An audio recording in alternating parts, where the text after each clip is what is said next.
Okay, you can start now.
Okay, Siddharth sir, it's visible.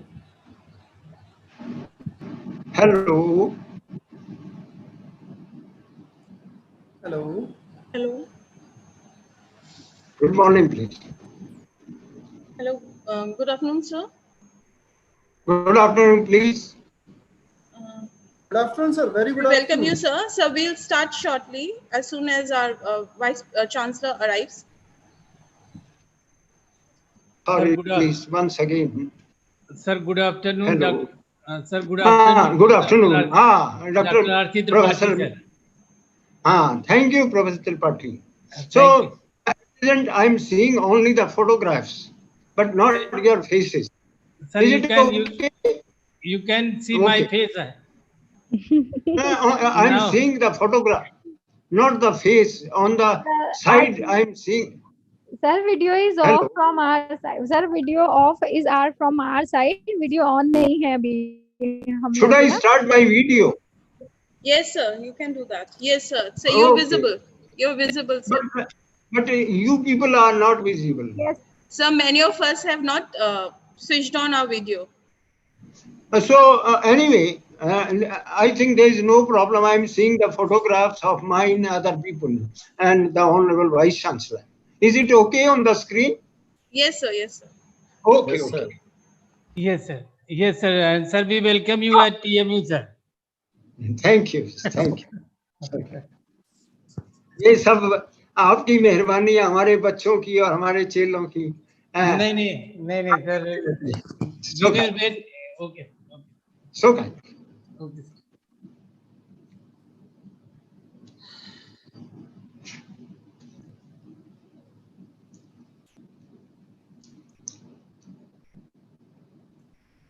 Honorable Vice Chancellor may be reaching after. Yes, sir. So Okay, please. He'll be joining in few seconds, sir. I am comfortable. Only thing is that technology should work properly. That's all.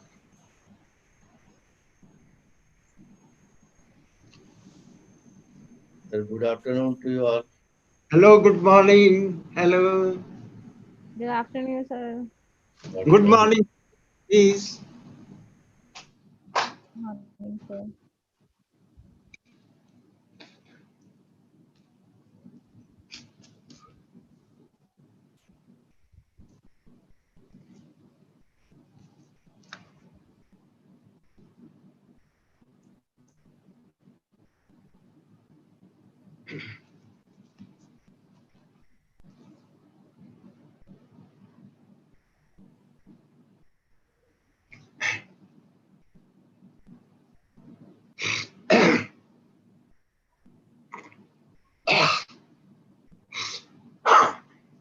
I think within a few minutes, others will join us.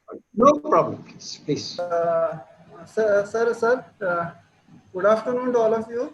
Good afternoon. Good afternoon, sir. Honorable Good Vice afternoon, Chancellor is going to join in short while. Good afternoon. Okay, sir. Please.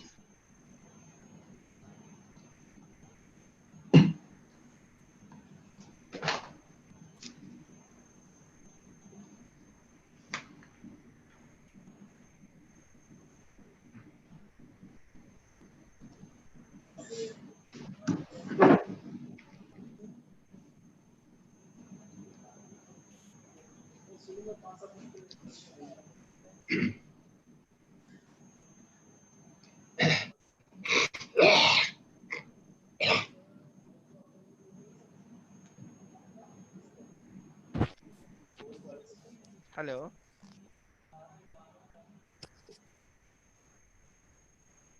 Good afternoon, everybody. Sir, good afternoon, sir. Yeah, good afternoon, Dr. Verma. Good afternoon, Good sir. afternoon, sir. Good Sir, good afternoon. afternoon. Good afternoon, dear participants and team, Good organizing afternoon, team. sir. So, we welcome Professor Manohar Lalji Thank you. Thank you. and formally Dr. Salim and other my worthy colleague of organizing team. Kindly start. So should we start or we should wait for VC We sir? are waiting for our Honorable Vice Chancellor, sir, to join. Vice Chancellor Sir, sir has sir joined. has joined. Sir has joined. Yes, sir. Okay. Sir has Okay. joined.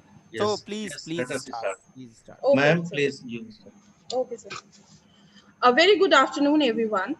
On behalf of Faculty of Engineering and Computing Sciences and the Organizing Committee, I, Dr. Sonia Jain, would like to take this opportunity to welcome Professor Raghuveer Singh, Honorable Vice Chancellor, Teerthanker Mahaveer University, Moradabad, our esteemed guest, Professor Manohar Lal, former Professor and Director, SOCIS IGNOU, New Delhi, Professor Dr. Vandana Suhag, Dean Education Quality, BML, Munjar University, Professor Dr. Manoj Kumar, Dean, Faculty of Management Studies, Maharshi Dayanand Saraswati University, Ajmer, Rajasthan, Professor Dr. Rakesh Kumar Dwivedi, Director and Principal, Faculty of Engineering and Computing Sciences, Teerthanker Mahaveer University, Moradabad, and all the participants on the 7th day of the symposium. Today's session is a continuation of one-week symposium that was inaugurated on 5th September on Purposes, Challenges and Implication of National Education Policy 2020. In the past 6 days, we have addressed various issues related to the National Education Policy, which was approved by the Union Cabinet of India on 29th July 2020. This policy is a comprehensive framework for elementary education to higher education, as well as vocational training in both rural and urban India. This policy aims to transform India's education system by 2030. The sub-theme for today's session is Teacher Education, Governance and Leadership. Today, we will try to examine what the National Education Policy has in store for teachers to lift them out of their current uninspiring job profile, rampant exploitation, and disincentivized service conditions.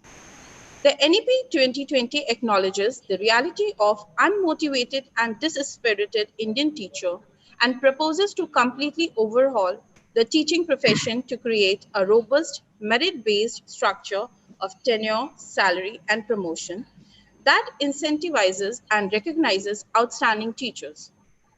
Teachers truly shape the future of our children and, therefore, the future of our nation, thereby implying that teachers play the most important role in nation building by creating high quality of human resource in their classrooms. While this idea of an empowered teacher has the potential to move mountains, the ground realities are quite different. Justice J.S. Verma Committee Report 2012 said, a broken teacher education sector is putting over 370 million children at risk.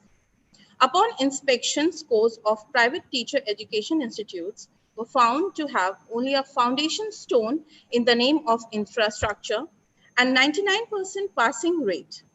The report has also revealed that on an average, 85% teachers failed to qualify the post-qualification competency test, Central Teacher Eligibility Test. Instead of blaming teachers for poor learning outcomes in Indian classrooms, the NEP holds this dismal conditions of teacher education, recruitment, deployment, and service conditions responsible for the lack of teacher quality and motivation. Recognizing the power of teacher, NEP has put in place systematic reforms that would help teaching emerge as an attractive profession of choice for bright and talented young minds. It proposes several reforms to empower teachers and restore the high respect and status to this profession, hoping that it would eventually attract the best minds and talent to choose teaching as their profession. Now, without taking much of your time, I would like to invite Professor Raghuveer Singh, our Honorable Vice Chancellor, Teerthanker Mahaveer University, Moradabad, for the inaugural address. Professor Singh is having a very dynamic personality which inspires others to imbibe in themselves the same zeal. Sir has over 25 years of teaching and administrative experience at various university departments and autonomous management institutes as director and head of the department in institutes like Manipal University, Jaipur, BITS Pilani, Modi Lakshmangarh, BIT Misra, IILM Jaipur, ISTE New Delhi, UPES Gurgaon, JK Business School Gurgaon. He has hands-on experience in developing quality education ecosystem in higher education institutions. He has conducted numerous MTPs for a number of corporate houses on leadership, interpersonal skills, strategic roadmaps using balanced scorecard, leadership grid, Thompson scale, and MBTI, etc. His research areas of interest are turnaround and mergers, human resource and education. He has been conducting faculty development programs for last 12 years on areas like research methodology, case method teaching, innovative pedagogy, OBE, educational leadership, strategic orientation for educational institutes, etc. Professor Singh has hands-on experience on developing roadmaps for universities and educational institutions using balanced scorecard. He prefers to focus on 360-degree approach to institutional management. His process and systems-driven approach to strategic execution assures desired results. It designs seamless approach that aligns vision with long-term strategic goals and execution. The KRAs and KPIs are designed to induce and monitor actual performance. His PM is designed for university system and large institutions is highly appreciated. He is an expert on accreditation process of NAC and NBA and developing innovation ecosystem. We welcome you, sir. Over to you. Thank you, Dr. Sonia. It's a pleasure to be with you all. On the outset, let me congratulate Dr. Rakesh and his team for persisting and endurance for last 6 days. That's what we have been seeing. It's a wonderful performance. Hats off to all of you. Your enthusiasm, your energy levels have not diminished a bit. Every day I found you all bubbling with lots of energy and enthusiasm. It's a wonderful performance. And congratulations to all of you. Not an easy task to continue to bubble with every day, day in and out, 6 different topics and almost about 20 different types of speakers. It's a wonderful job. Okay, I also hereby welcome my fellow panelists, Professor Manohar Lal, Dr. Vandana Suhag, and Professor Manoj Kumar.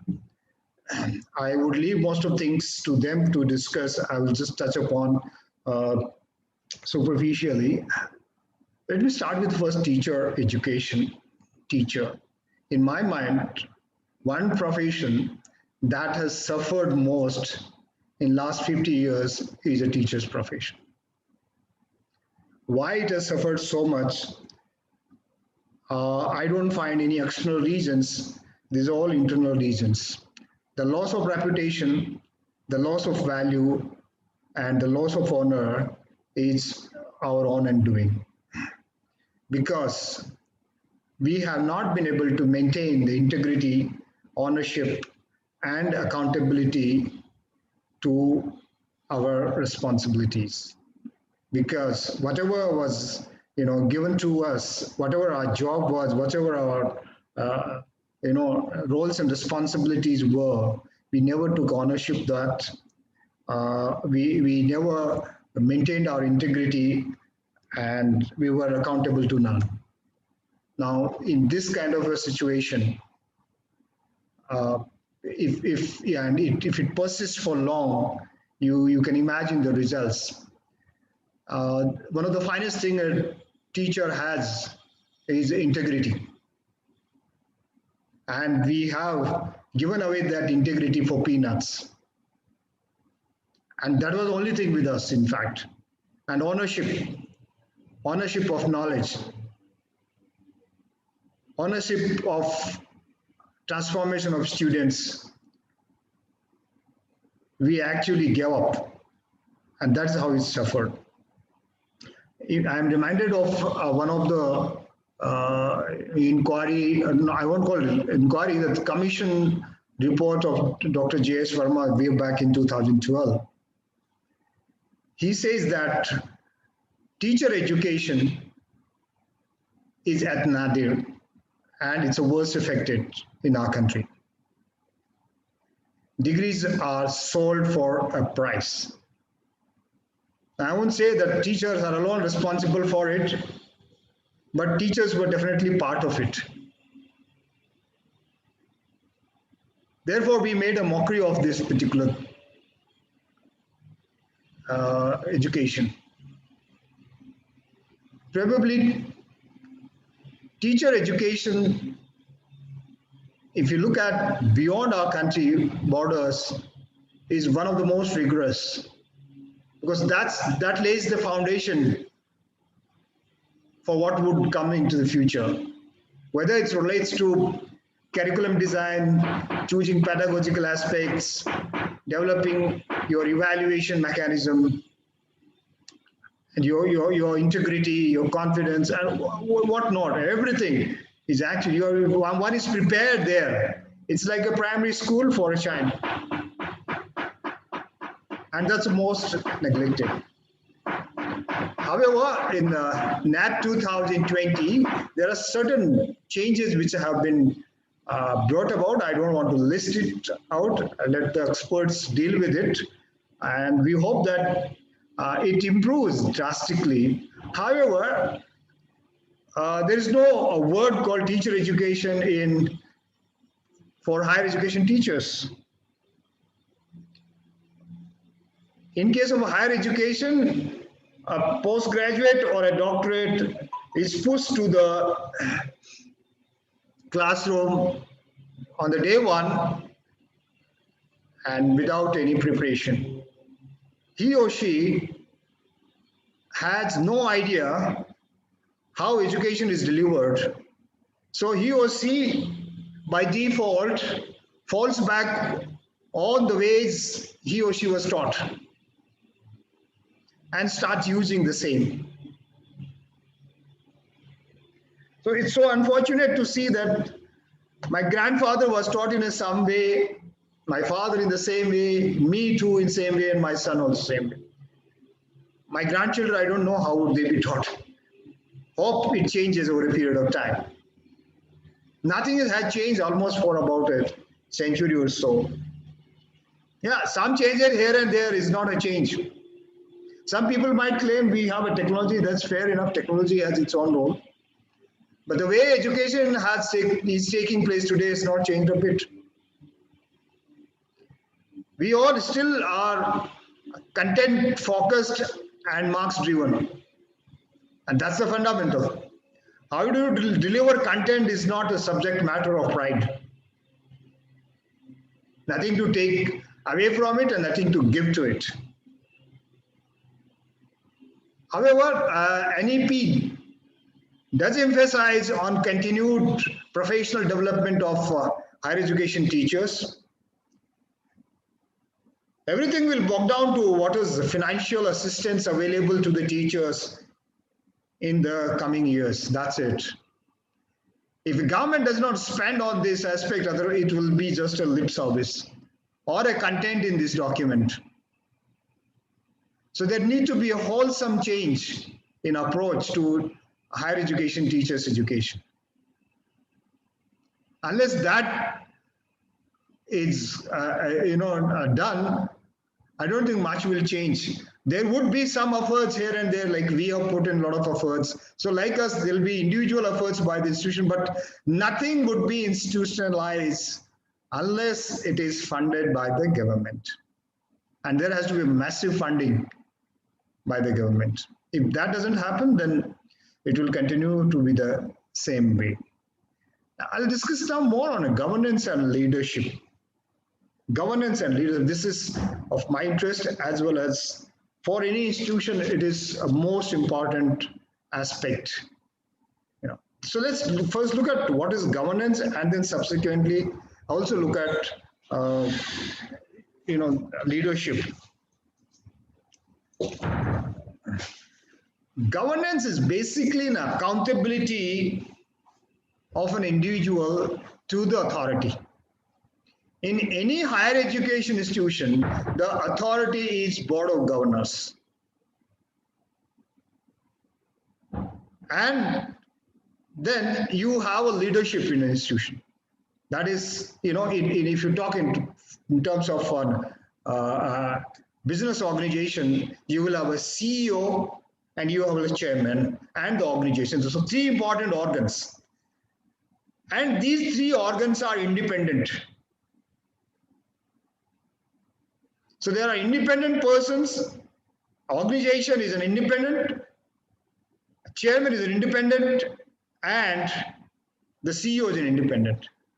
So if you mix three, that is, if a CEO thinks it is organization and he or she are same, or the chairman thinks it that way, that is where the problem actually arises in governance and the leadership. Hence, if that issue is short-circuited, then what suffers is most is an organization.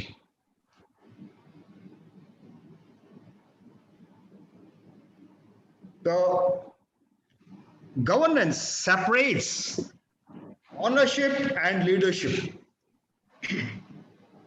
That means the leadership, that is a CEO or a vice chancellor, has an accountability to the ownership. And at the same time, a CEO has full responsibility, full authority to undertake not only the governance, but the performance of the organization. He or she is responsible. A board of governors in such organization is an independent body comprising of professionals, not handpicked. If we do not have professionals in the board of organizations, then, or if they are handpicked, then you will again have the same situation. The board, the chairman, and the organization would then be the same. So there will be no separation of power, responsibility, or an authority. So there are simple principles of governance. These principles are to be adhered to. One of the most important principles is disclosure. Disclosure of every information related to organization and its people. Number two is independence of functions. Separation. Number three, conflict of interest. You can't have a person in board of governors or in authoritative positions if his or her interests are linked to an organization. For example, his or her relatives supplying certain kinds of inputs to an organization, that means there is a conflict of interest. Hence, it is imagined that such a person cannot act in the best interest of an organization. Most of the decisions in an organization are taken by committees. And committees at the board level, including deciding the salaries of the leadership. And there are ethics committees, there are strategic committees, and there are audit committees. There are a number of committees under the leadership of various members of the board. They assure that there is an independent functioning and its breadth of any influence. Then comes most important, transparency. Transparency in terms of all activities, whatever is happening, why it is happening, and what kind of budgets are allocated to that. Now that transparency, that means it should be an openness in their functioning. Nothing hushes.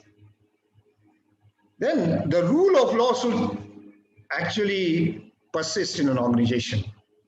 All functions, all activities of the organization must be conducted through the rule of law.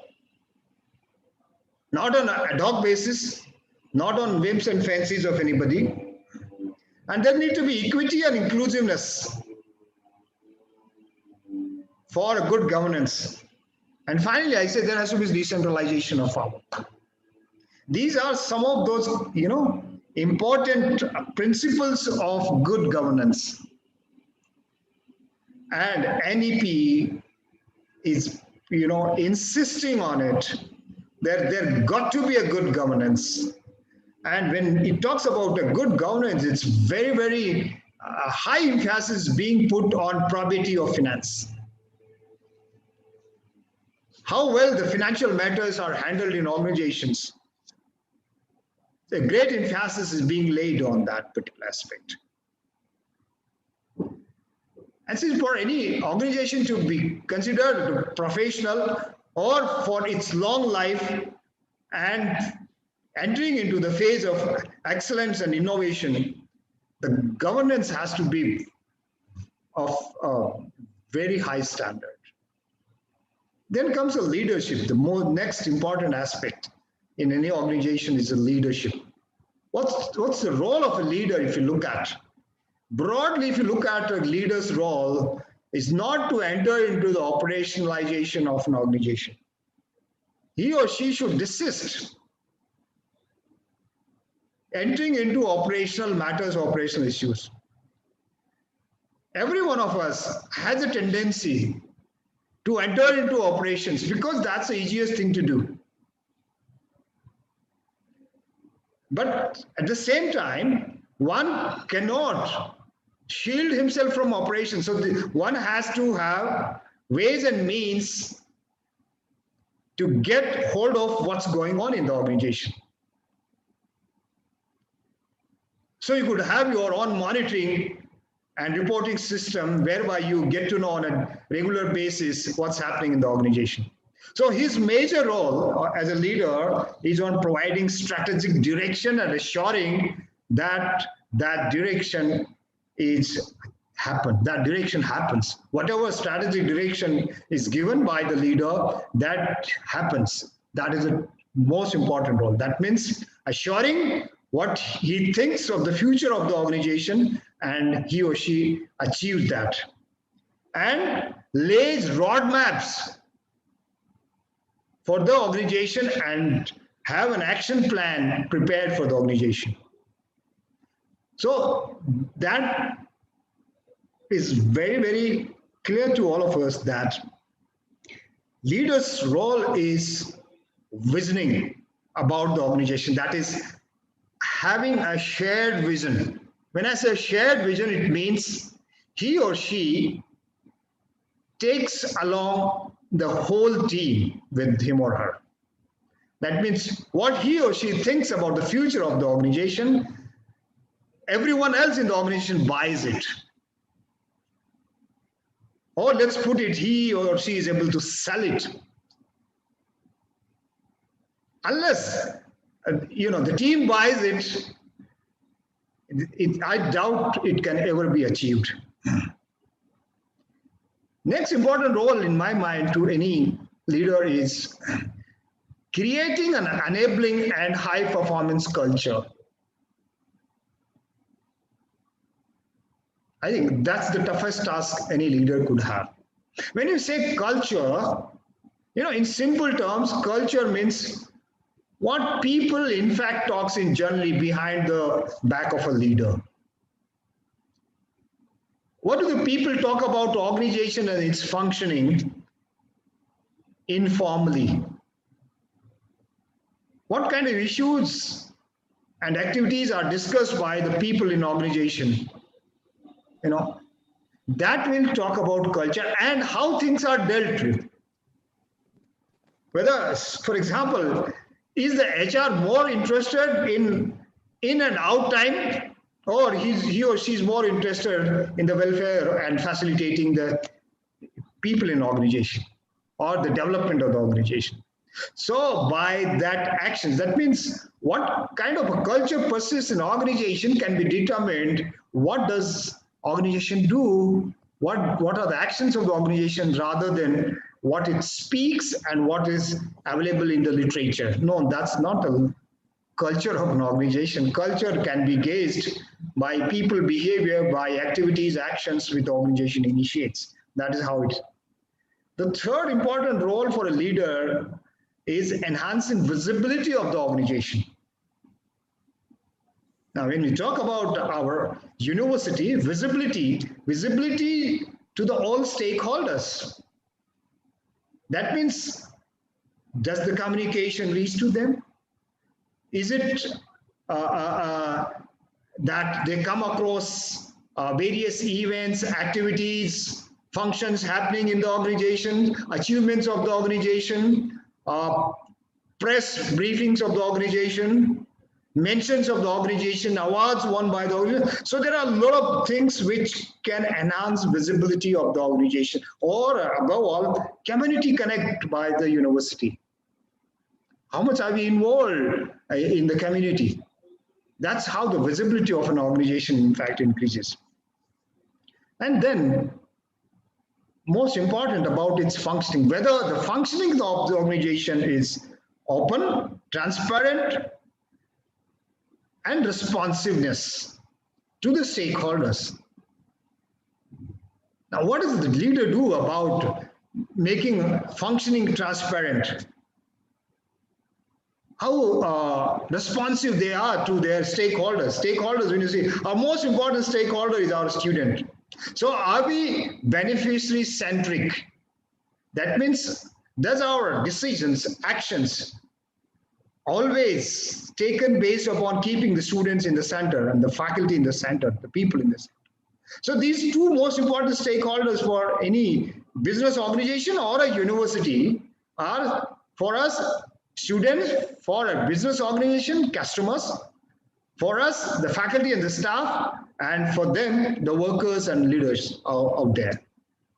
So how beneficiary-centric a leader makes the functioning of his organization.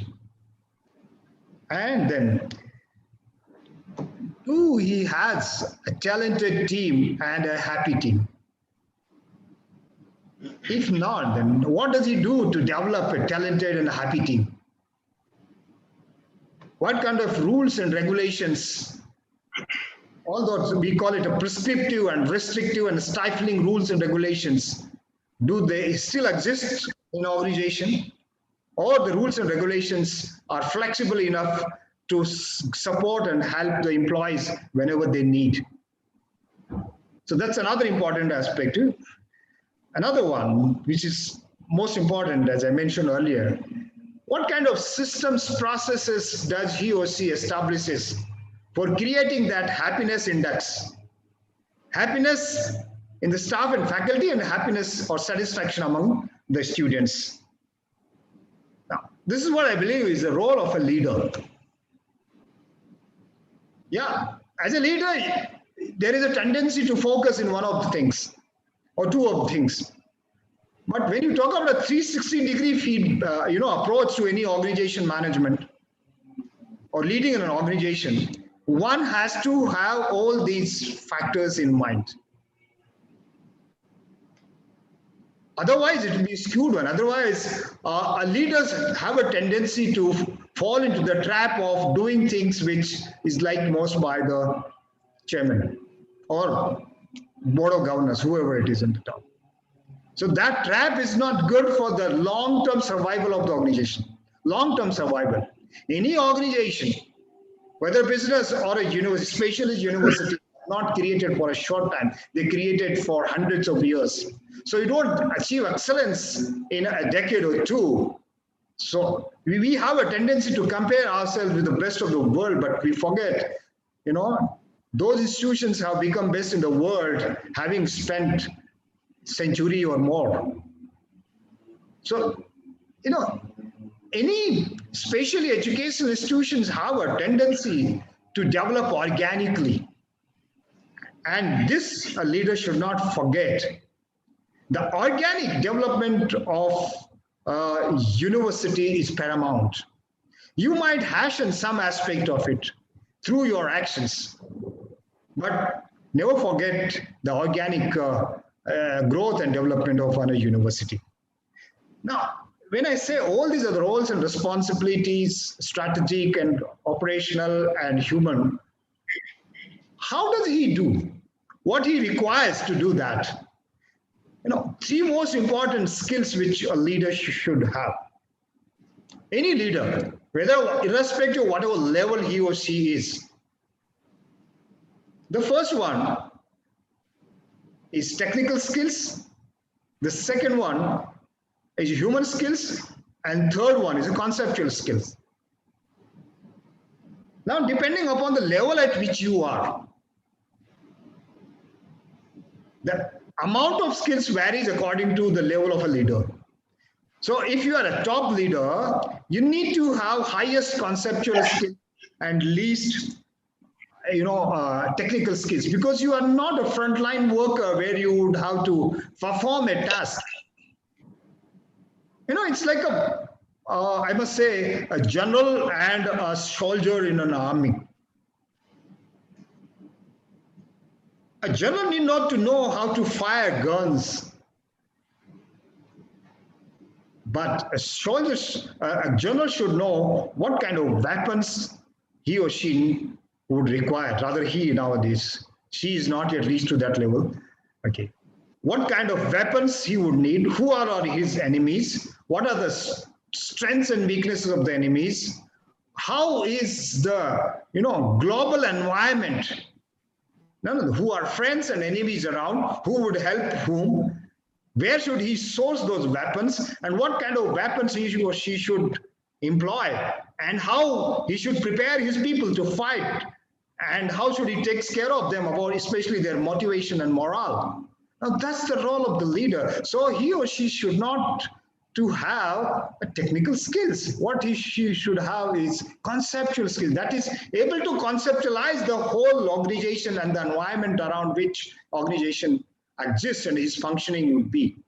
That is interconnectedness and interrelationship of various factors within the environment. He should be able to understand and able to identify the impact of such environmental factors on his or her organization and develop a strategy so as to avoid those impacts and take the advantages of environmental factors. That's the leader's role, in fact. Yes, at the same time, he or she should have a very good human skills, the people skills, because whatever he or she is going to do with the help and through the people. So got to have a great human skills. See, we say that you might buy the time, the energy, the presence of a human, but you can't buy his or her loyalty, development, sincerity, dedication to the work. All these can only be earned through, and that is where the role of the leader comes, right? So if you are a leader, this pyramid would be inversed. That means you will have a highest conceptual skills, then little less human and least technical skills. So when we talk about this in our organizations, we go to, as leaders, whether at a middle level or lower level, look at around enhancing our conceptual skills over a period of time and human skills. Thank you so much. I spent almost about 20-25 minutes on that, and now I leave it to my fellow panelists. Thank you. It's been wonderful interacting with you all, and it's been almost about 6 days we've been speaking almost every day on various topics, and I'm sure we have dealt thoroughly with national education policy, and we would definitely be in a position to implement various aspects right from this year. And we have started moving into that direction already with the help of my fellow leaders and other colleagues who are working hard on it. Thank you. Thank you so much, and all the best. Thank you, sir. Indeed, that was a very valuable address. And that's true that one of the finest things that teacher has is integrity. And we should hold on to it. And definitely, if we do not focus on good governance, if the government and the institutions both do not focus on good governance, we will not be able to implement this policy effectively. And surely, sir, we'll try to imbibe in us the qualities that you have told a leader should possess. Now, taking the program further, I would like to invite my co-host, Dr. Sandeep Verma, for further proceedings. Over to you, sir. Thank you so much, ma'am. A very good afternoon to all of you. I would start with one slok. विद्या विवादाय धनम मदाय शक्ति परेशान परिपीडनाय खलस्य साधो विपरीत में तत् ज्ञानाय दानाय च रक्षणाय. The behavior of the wicked and the sages is the opposite. While the learning of the wicked is for dispute, wealth for pride, and power for persecution, learning of good person is for knowledge, wealth for charity, and power for protection of others. Teacher education is truly vital in creating a team of school teachers that will shape the next generation. It requires multidisciplinary perspectives and knowledge, the formation of dispositions and values, and the development of practice under the best mentors. Teachers must be grounded in Indian values, languages, knowledge, ethos, and traditions, while also being well versed in the latest advances in the education and pedagogy. As far as governance and leadership is concerned, it is effective governance and leadership that enables the creation of a culture of excellence and innovation in higher education institutions.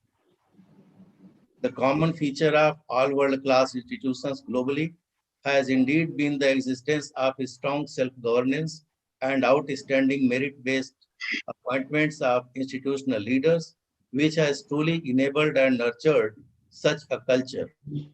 However, despite some exceptions like IITs and IIMs, many higher education institutions are yet to reach a stage of self-governance and merit-based appointment of leadership. Decisions related to many fundamental institutions issues have been centralized at the levels outside the institution, creating delays, inefficiencies, and suboptimal decisions. Colleges are unable to chart their own courses, controlled as they are by rigid bureaucratic norms of the affiliating university. All this deeply undermines the principle of local governance and the local pursuit of innovation and excellence. This must be addressed with urgency. So at the outset today, for the detailed deliberations on random thoughts on national education policy and teacher education governance and leadership, we have with us our eminent speaker and guest of the webinar, respected Professor Manohar Lal sir, who is former professor and director, School of Computer and Information Sciences, SOCIS, Indira Gandhi National Open University, New Delhi. Let me introduce him first.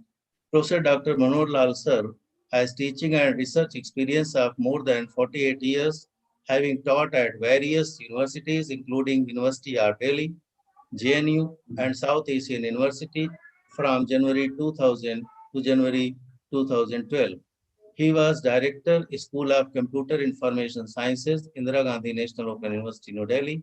Earlier, he has been Professor and Head of Computer Science Department and Director, Computer Center at MD University, Rohtak from 1996 to 1998 at HP. Hello. Hello. Yes, sir.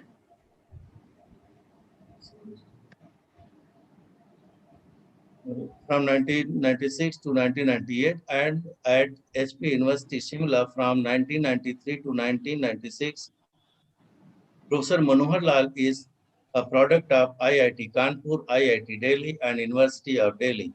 He completed his MTech in Computer Science and Engineering from IIT Kanpur and pursued his second PhD in Computer Science and Engineering from IIT Delhi. Earlier, he completed his master's and PhD programs in mathematics from University of Delhi.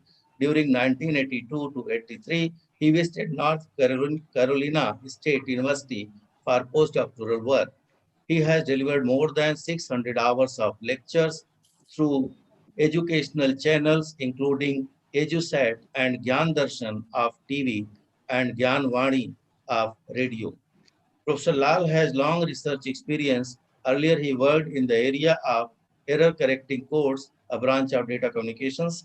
Currently, he is working in the areas of theoretical computer science, formal methods in software engineering, and automation of reasoning. He is a member of he is a member of a number of national and international academic and professional bodies. He is reviewer for a number of national and international journals in mathematics, artificial intelligence, and e-learning. Now, with great respect and humble regards, I would like to call our today's guest and eminent speaker, Professor Manohar Lal sir, for his keynote address of the webinar. Over to you, sir. Sir, please. Thank you, Dr. Sandeep Verma and Dr. Thank you, sir. Soumya Jain. I'm also thankful to the Honorable Vice Chancellor, Professor Singh, for his views and for inviting me here. I'm also thankful to the various dignitaries, including Professor Dwivedi, the principal, also to the Department of Computer Science, Professor R.C. Tripathi, who is both my child and chela, its faculty, staff, research scholars, and other students for remembering me on this occasion, which provides me an opportunity of interacting with very large number of scholars across the world, which includes my teacher and PhD research guide, Professor Bhudev Sharma, a world-renowned mathematician, a professor for 30 years in American universities, and a president of an American university.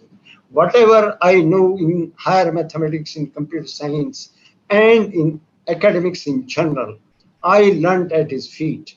Also, my other friends are present here. They have spared their valuable time. I'm thankful to them. I'm also grateful to all the scholar participants, including my co-speakers, Professor Vandana Sohag and Professor Manoj Kumar, who have kindly spared their valuable time for this webinar. Last but not least, I'm thankful to my daughter Meenakshi, formerly Dr. Meenakshi Sridhar, for training me in the use of various software tools, especially Zoom. Her patience is rare in view of the fact that she never loses her patience, even when I, the slow learner, rather poor learner of use of software tools, get stuck despite her explanations dozens of times. Finally, before starting with the formal lecture, I say a few words about my style of presentation.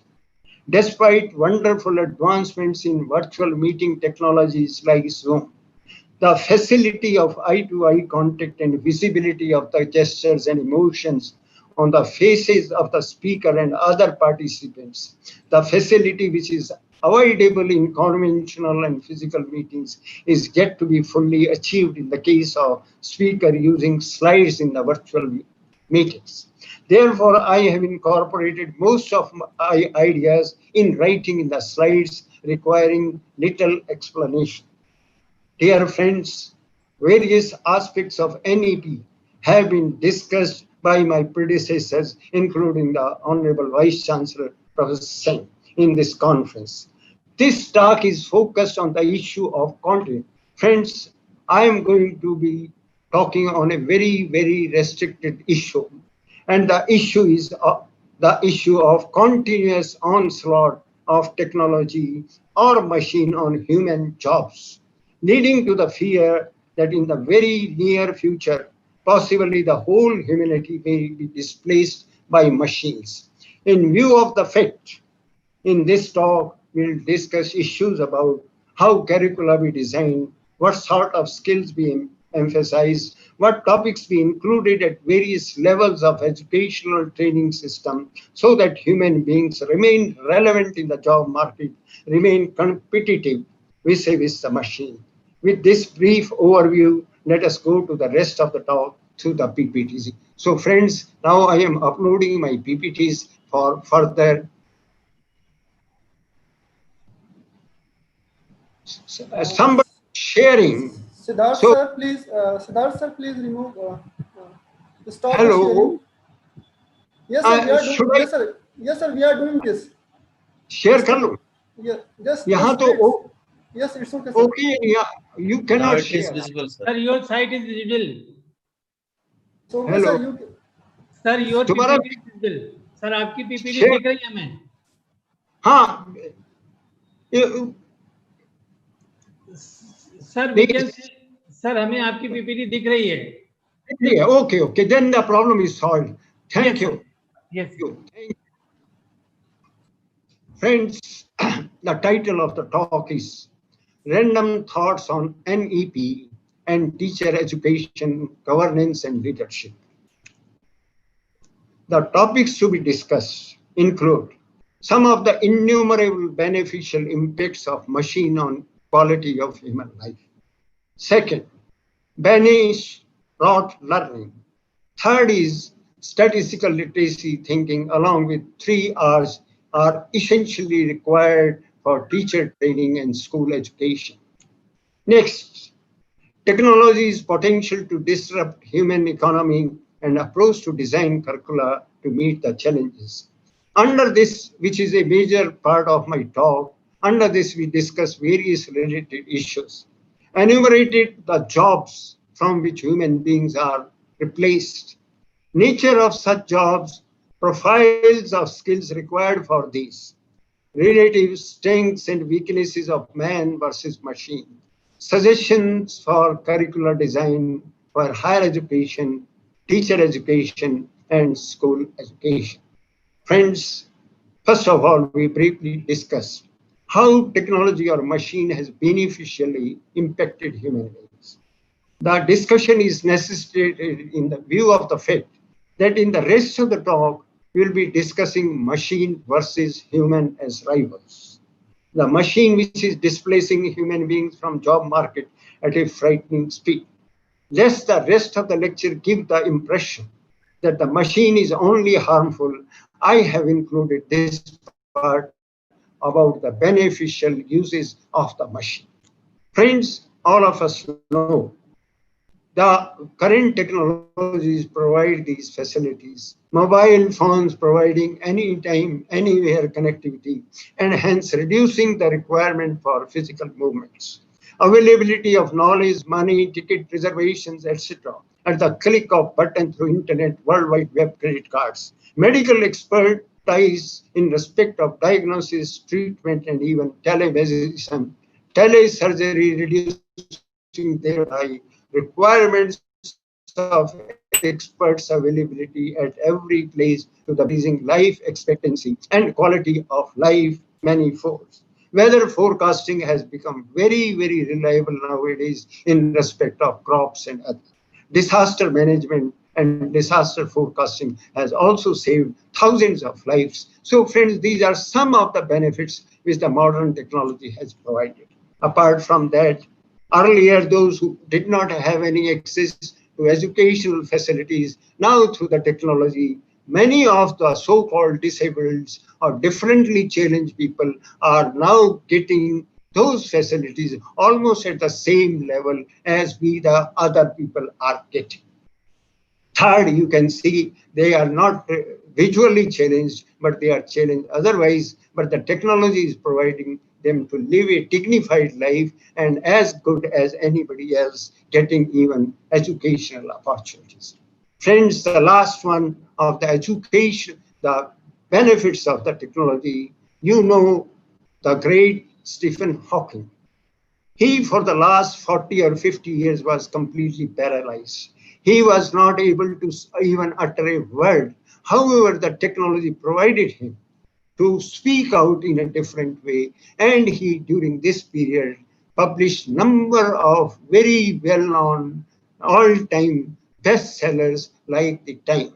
So friends, briefly, I discuss some of the benefits of the technology in order to give an impression that the technology is very useful. However, last benefit of this technology, even this webinar, which allows scholars from across the world to discuss various academic issues while sitting at these places is enabled by the technology. So friends, these are some of the advantages, and these are, I have enumerated, because in the rest I'll be and we will be seeing how the technology is harmfully affecting the humanity, particularly the job market. Friends, before dealing with the employment issue, two more issues I will discuss here. And this is, in the future, there is no future for rote learning. We must banish it. We briefly discussed the current state regarding rote learning and why it is no more required in view of the available technology. Friends, I give an instance here. The type of things which are asked the 4+. My grandson is in a very prestigious school, and he is asked to memorize this poem. I'll not read out just 2 lines. To make the world a better place, let us decrease the plastic waste, etc. The theme is wonderful. But is it wonderful for a child who doesn't know the meaning of many of the words? Instead, the child should have been asked to go to the various places, physically see what is the harm for this one. But this child is asked to memorize the meaning of which he doesn't understand or she does not understand. This is really a tyranny. It is an atrocious way of bringing up our children. Instead of the first lines of the poem, I'll say, to make the world a better place, let us banish the rote learning space for the quality of life, health, and happiness of our children. Please, please, please reduce, and banish the rote learning space. Because there is another reason for not insisting on rote learning. If we insist on this type of rote learning by our young children, hardly there will be any space left for creativity or original thinking. Friends, actually in the scheme of things for the human intelligent behavior in future, there is no space at all for rote learning. At present, at the click of a button, the required information is available from the World Wide Web. Only we should know how to access the required information. In the very near future, as per Hindustan Times dated September 6, 2020, we did not click even a button, as Elon Musk promises chips which can be melded in the human brain, turning humans into cyborg. Just you think of red food and all the information comes to your mind without any effort on your part. Anyway, I have got the link, but I am not able to. Thus, teacher education must incorporate the principle of reducing rote learning to the bare minimum. I re-emphasize it, friends. Second issue which I want to discuss with my friends is statistical literacy. Friends, statistical literacy is now as important and even more important than the 3 R's, which are read, write, and arithmetic. Why? In the current information age, there is data deluge on almost any topic or issue. Millions of pieces of data are generated every day from various sources, mainly using computer tools. In order to get meaning out of the data relevant to a particular topic, it is then summarized using statistical tools. However, the parameters and tools used to summarize are not objective, but are many times highly subjective. For example, when a company is financially in a very poor state, using dubious parameters and methods, it may be shown to be doing very well. Friends, statistical literacy trains us in essential tools and techniques for proper evaluation of claims and equips one with essential insights in determining which data and conclusions are trustworthy. Therefore, teacher education must incorporate statistical literacy along with the 3 R's of read, write, and arithmetic. Friends, now I come to the last issue which will cover most of my time in this talk, and this is a very serious issue. It is going to affect our young generations. It is going to affect the whole humanity if no proper actions are taken in time. The title, as you are seeing, Technology's Potential to Disrupt Human Economy. Approach to design curricula to meet the challenge. Under this, we discuss various related issues, enumerate the jobs from which human beings are being replaced, nature of sub-jobs, profile of skills required for these jobs, relative strengths and weaknesses of man versus machine, suggestions for curricular design for higher education, teacher education, and school education.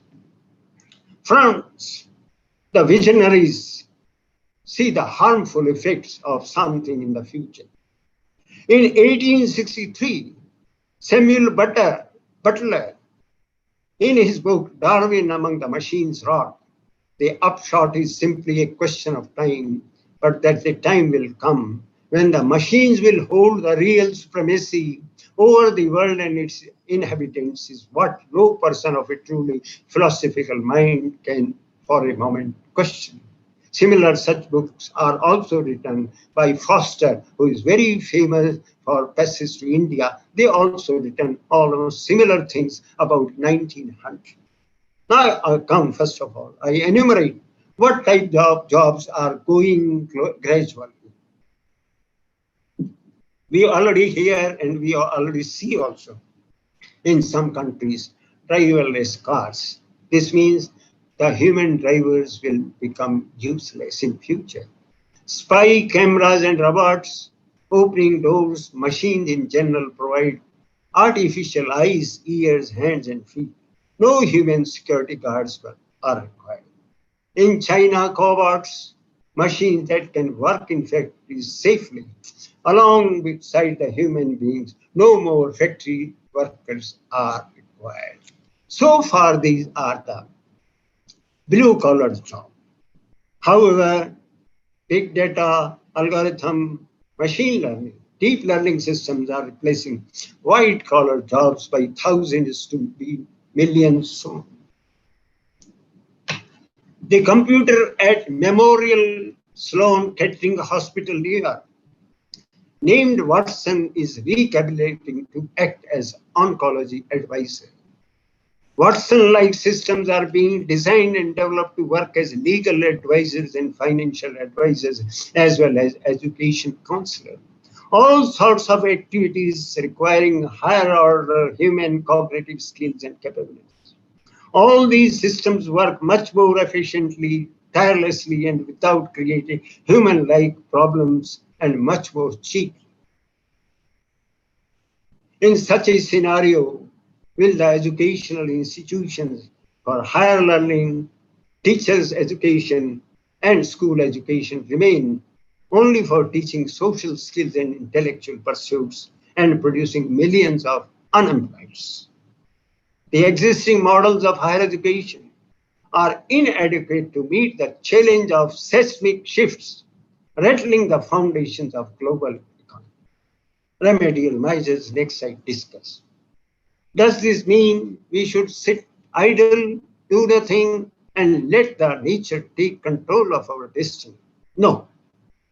As we will be discussing in detail, we human beings have many inherent advantages over machines, which include our love for problems. We cannot think ourselves without being involved in solving problems. We perceive problems, even invent problems. If there are none, analyzing problem domains and designing solutions. Remedial measures continue. For this purpose, we need to evaluate man's strength vis-a-vis machine in solving problems. Then on the basis of this evaluation, design approaches for implementation of NEP and curricula. The design should be such as to nurture human advantages over machine in pursuit of solving problems. For this purpose, let us enumerate relative strengths of man and machine. Friends, first I enumerate What are the advantages of machine, because of which it is able to do so many fantastic things, and it is replacing human beings? First of all of us know speed of operations. Millions of operations per second are executed by the machine. Then the second aspect is copyability of skills. In a fraction of a second, over millions of machines, the software skills are copied. On the other hand, each human being has to be trained separately for even 20 years, and training may become useless as it may not be required at that particular time. Secondly, machine has big advantage in the matter of rote learning memory. Billions of pages stored and can be accessed with the click of a button. Some of the relative advantages of machine are due to human weaknesses. These are not its inherent or intrinsic advantages, but its rival the human's weaknesses. The human characteristic number of greed, number one, greed, and number two, one-upmanship. Human greed, profit due to cheap labor of machine, despite human fate is being sealed forever. As I just now told, in China, the boats are used for manufacturing because the boats are cheap.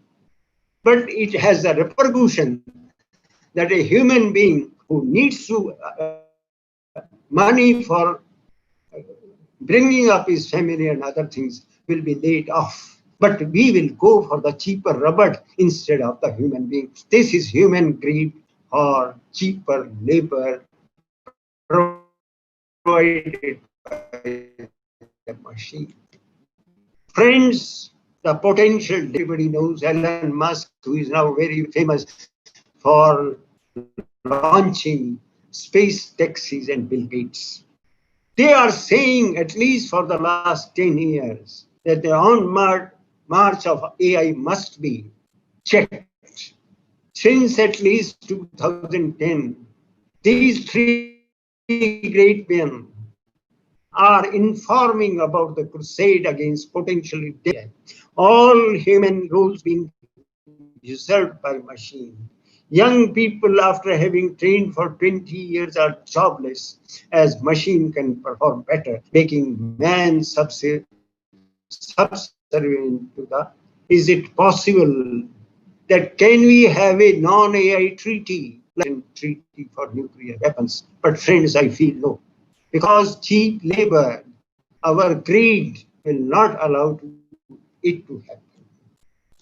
Stephen Hawking, Bill Gates, Elon Musk, who are very much concerned about development in AI, leading to possibilities of machine, surpassing man in all respects, including intellectual matters, and hence ultimately making human redundant, subservient to the machine, are not Luddites. I hope you may be knowing the Luddites who broke the charkhas because the new machines were. But are the people name and fame because of the technology? Next issue, the human weakness, which is an advantage to the machine. Human one-upness, the feeling, if your bomb can kill 100 persons, my bomb can kill 10,000 people. Therefore, I am superior too. This is one-upmanship of human beings. Something similar was said by Oppenheimer, the father of atomic bomb, when he was sued for his bomb killing thousands of people in Second World War. When he was asked in the court, he was taken to the court. Americans are great because of that. They can take even the president to the court, despite the fact that the Second World War was won by the Americans or the Allies, the British and others. He was taken to the court, and in the court he was asked, had you known your bomb will kill thousands of people, would you have produced a bomb? Oppenheimer said, yes, for the sake of name and fame. So friends, that is the state of affairs of one-upmanship and greed, which are advantages of the machine. Friends, if only human greed and one-upmanships are controlled, the problem of almost all human employment may be controlled. Next, I enumerate, as I mentioned, in order to design a proper syllabi, a proper curricula, We first of all should know the strength of the machine. Then we should know the strength of the human beings. And then we emphasize the human being's strengths in the machine. Friends, one of the most important human strengths is creativity. Friends, in front you are seeing a mutilated checkerboard which has 62 squares.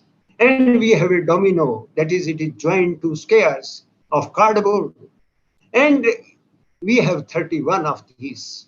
And it is asked that can 32 one dominoes can be placed on the checkerboard so that all squares are occupied. Friends, there are millions of ways of trying to do it, and it still will not be able to show that it will be or will not be covered. What I want to explain, the simple human creative solution, which we'll see on the next slide, solves the problem in a fraction of a second because of the human creativity. Friends, human creativity says, now you blacken, alternate squares, and on the domino also. And in the process, the checkerboard has 30 blacks and 32 whites, rather, I'm sorry, 30 whites and 32 blacks. But whenever a domino is put, whenever is the domino is put on it, it will cover equal number of blacks and whites. And therefore, it is not possible to cover this checkerboard with the 31 dominoes. But what I want to emphasize here is the creativity and very simple thing that the color, the alternate squares with black. Another problem, please, of creativity. Please read it. A bear starting from the point B walked 1 mile due south. Then he changed direction and walked 1 mile east. Then he turned again and walked 1 mile north and arrived exactly where he started. What is the color of the problem? Many of us who have not heard of it may be confused. In the problem, there is nothing, no information at all about the color. But please, so the problem is something like this. Bear starts from the top, goes down, then goes east, then goes north. And therefore, it is a paradox. How can the deer reach the same point? But little bit of creativity or thinking on our part, we know on the North Pole, it can happen. And just striking this point will tell the color of the beer that it is white. Friends, it is just creativity. Out of thin air, we get the solution which the machine is not able to so far. Friends, there are other qualities in the human beings. We cannot fly, but can make flying machines. That is, we are very good in finding principles. We cannot see beyond some 100 meters, but can make telescopes locating objects millions of miles away. Similarly, microscope. We cannot lift heavy load beyond some 100 kilos, but can make machines which can.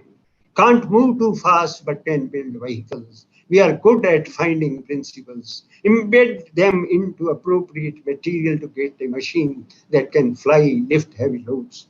Furthermore, even if machine may match human beings in finding principles, it does not and cannot know the appropriate situation in which to apply the non-principle. So friends, in this slide I told you the human advantage in finding the principle, and not only finding the principle, but finding out the appropriate situation in which only those situations it can be applied, not in all others. So these are some of the advantages. Another advantage of human being is judgment or evaluation without explicit computation. Nobody attempts to cross a road by first finding the distances of the various vehicles moving in her direction and then applying S is equal to ut plus half at square for each vehicle, and then finding safe time avoiding all the vehicles calculated for each vehicle. But we do. We work on the basis of judgment. That is, we look around and see how far, without measuring them, how far they are, and we safely cross the road, even in crowded places like Delhi. That is our judgment, is another quality which so far the machine has not acquired. For example, another advantage is that we can work with incomplete knowledge. For example, just by looking at Qutub Minar, we know many of the things without being told explicitly. Is the river Yamuna flows nearby? Parliament of India is not very far. Just by looking at a landmark, we derive much more knowledge. Again, it is not a forte of machine.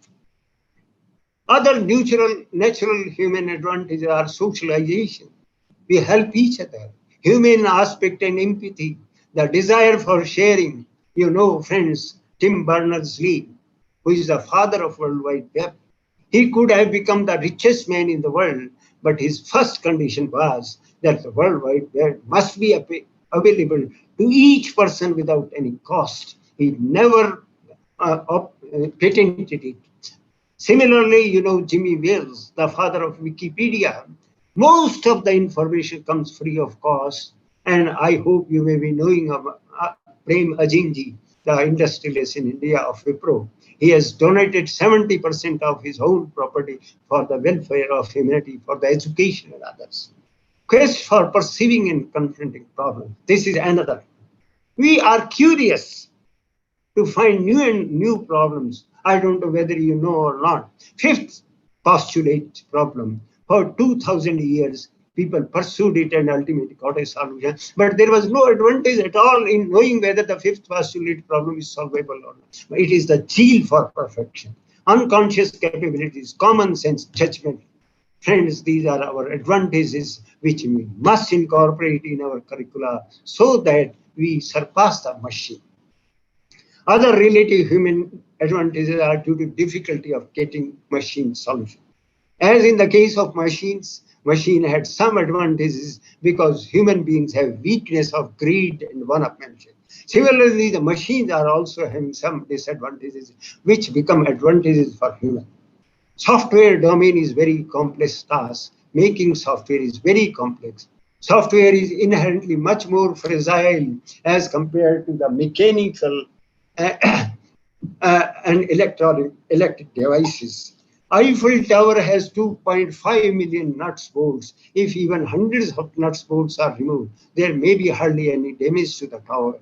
However, an average software contains millions of lines, and even if a single comma or other character is removed, whole software is generally completely damaged, or at least it malfunctions. And because of that, a number of accidents have happened. So friends, I first of all enumerated that creativity is one of these. Then common sense is also our step. Common sense is acquired mostly unconsciously, used both unconsciously and consciously. Why I am enumerating these characteristics? We should allow our children to develop our creativity, our common sense, our judgmental, instead of making them rot, which is the current trend in even higher education. Most of it is acquired unconsciously through interaction. It forms a large part of human knowledge. This implicit knowledge has to be explicated for this one. Friends, these are some of the facts all of us know. But have we ever read in any book? Have we ever been told explicitly about any of these? Hardly any. A person dies only once is a common sense fact, but hardly we read in any book. All parts of the body of a person are where the person is. It is a very well-known common sense fact. A stone is not hurt when hit, but a dog is hurt when hit. Only a living entity can feel hungry and eat. Water falls downhill. A rope is used to pull, but not to push. Millions of such facts are stored in our mind, most of which are acquired unconsciously and used unconsciously and consciously for making decisions and solving problems. What I want to emphasize here, common sense capabilities should be allowed to be developed in us. In this aspect, I have a common sense joke or humor. There were in a museum 2 skulls, and a visitor, when asked the keeper over there, what about those 2 skulls? The keeper said both the skulls belong to the same former king. The smaller one is the time he was a child, and the bigger skull belongs to him when he was an adult. Friends, a computer may not laugh at this joke because computer doesn't know a skull belongs to a dead person and a person dies only once and therefore two parts. What I mean to say, these trivial facts which we never care for but we use in solving problems many times a day are our common sense facts and must be allowed to be nurtured in our children. Another one, it is also similar. A person is hurt, so he rings up with Robert, doctor, I've seriously injured my right leg. Please help me. I am in my house in Delhi. Robert, doctor. But sir, where is your right leg, which is injured and is to be treated? The Robert doctor doesn't know all the parts of a body of a person are there where the person is. But this fact we know without being explicitly told. This is a common sense fact. Such millions of such facts are there in our mind, and we use it in every day without our being aware that we are using these facts. Anyway, this is another one. Friends, this is an example of common sense.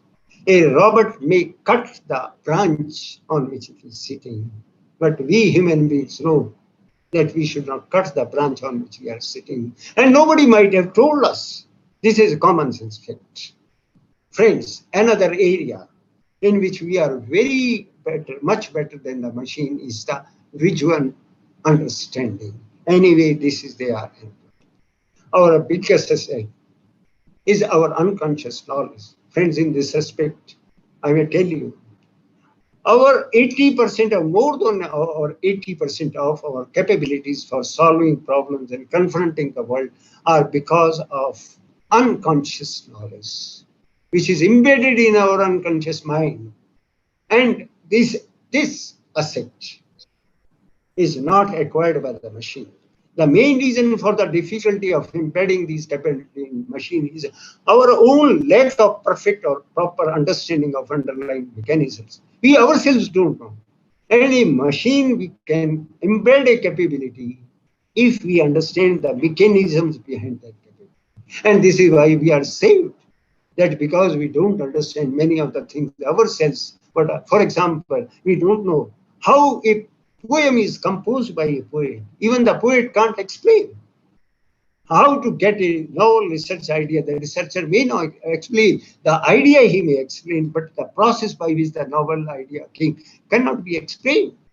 So, and when we ourselves don't know knowledge of the underlying mechanisms, how can we embed these mechanisms in the machine to equip the machine with these capabilities? Actually, most of the human strength enumerated above are embedded in our unconscious mind. These are the capabilities which we use in solving problems, but we don't know, may never be able to know the mechanisms behind these capabilities. This very fact is the reason of our advantage of a machine, because these capabilities could be embedded in the machine as we ourselves don't know the mechanism, so can be embedded in the machine. Friends, now I'm coming to some of the guiding principles for designing curricula, whether it is for school education, or teacher education, or higher education.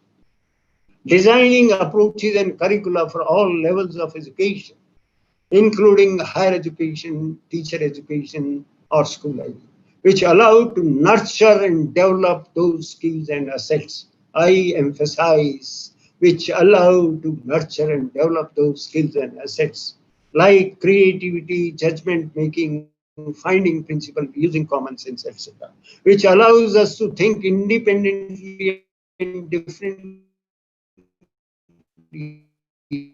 In all these human beings are superior. Capacity to absorb skill is limited, therefore give less time to the skills like lot learning, in which the machine has advantage. In the light of this principle, we have some proposals. The proposal is merely a very sketchy outline for designing curricula and for at the various levels. This is not my original ideas. I have taken it from, may not not be famous book. The name of the book is Robert Proof, Education in the Age of Artificial Intelligence. It is written by J.E. Owen, who is the president or equivalent to vice chancellor in an American university.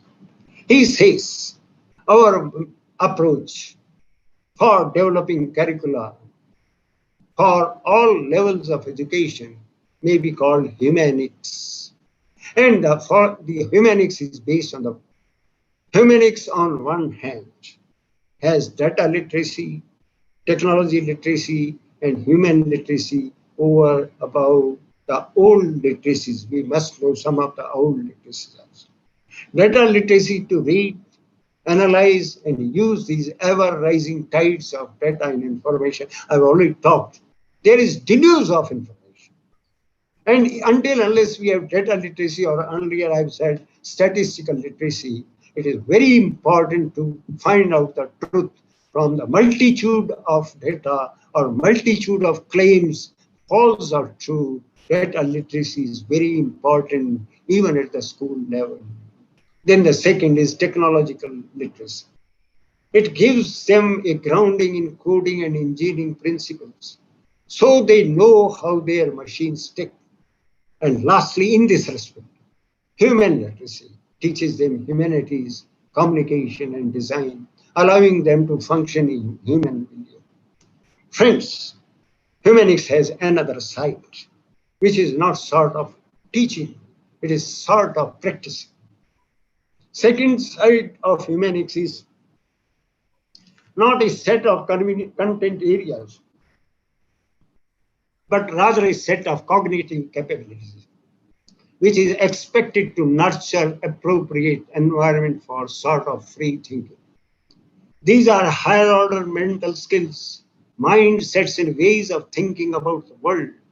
The first is systems thinking, the ability to view an enterprise, machine or subject holistically, making connections between its different functions in an integrative way. Second is entrepreneurship, which applies the creative mindset to economic and often social sphere.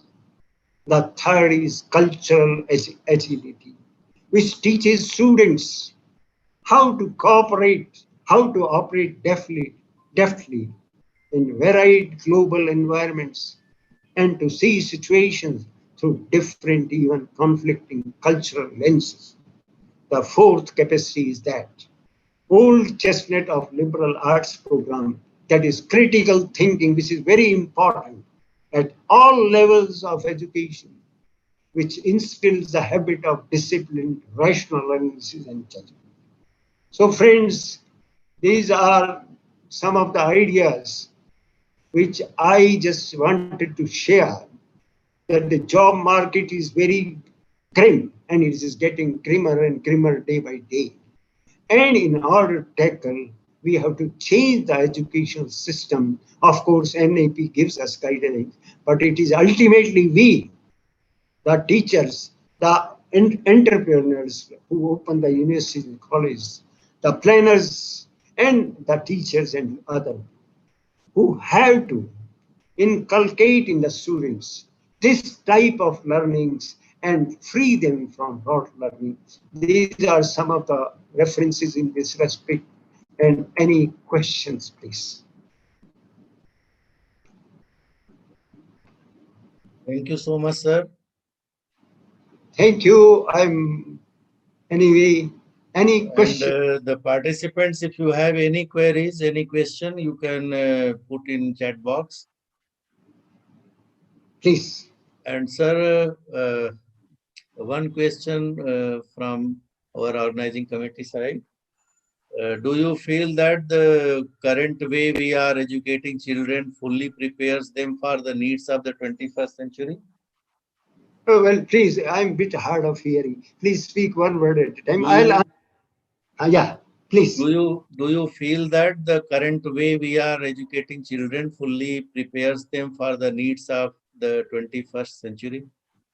Well, friend, I told you that, as Honorable Vice Chancellor also said, because of various constants, We are continuing with the educational system, which was initially not our Gurukul system, but in the later British time, Macaulay and others. So somehow, because of various constraints, they things are not changing fast. And there may be, I don't think it is a laxity on the part of anybody, the government or the teacher. Everybody is anxious to do something or other. But somehow the pressure is there to finish syllabi and all that, and we don't find out alternatives. So my feeling is that if we give some, for example, in the case of my grandchild, I saw it, that this sort of plastic, etc. Had we been able to take them to some places where the plastic was lying or something like that, instead of asking them rote learning, and just 4-year-old child. So what I mean to say, there are. This is, of course, all of us agree. This is not the right way. But again, what is the alternative? There are so many constants. But I think we in India have a zeal for improvement, particularly our heritage of education is our so rich. Definitely we'll find out some ways. This is my answer. This is my feeling. Thank you so much. Very nicely you answered this question. And thank you so much for accepting our invitation for keynote address in this webinar. Thank you for your knowledgeable words you have shared with us that were full of fruitful information regarding teacher education, governance, and leadership. Your suggestions and guidelines on various aspects of national education policy will really help the participants a lot in understanding the purposes, challenges, and implications of National Education Policy 2020. Really, it was a wonderful presentation, having very good and new ideas, splendidly supported with lots of our real life examples, sir. We felt very happy in listening to you, sir. Thank you. Thank you so much, sir. Thank you. I'm also very much thankful to all of you. Welcome, Thank you. sir. Thank you. And now, for inviting our next keynote speaker, I would like to call my co-host, Dr. Sonia Jain, ma'am. Ma'am, please, over to you, ma'am. Okay, thank you, sir. It's my pleasure to welcome our next esteemed guest. Ladies and gentlemen, today we have with us Professor Dr. Vandana Suhag, Professor and Dean, Education Quality, BML Munjal University. Professor Suhag is an experienced academician, researcher, and academic administrator at university and higher educational institutions with professional leadership and relationship building skills. Well versed with obtaining certification and ensuring compliances with regulatory bodies such as UGC, AICTE, BCI, DEC, and NIRF, NAC, etc. Spearheaded new initiatives for improving academic and administrative processes. She initiated systems for evaluation, staff performance, provide constructive mentoring and counseling to improve productivity and maintaining digital records.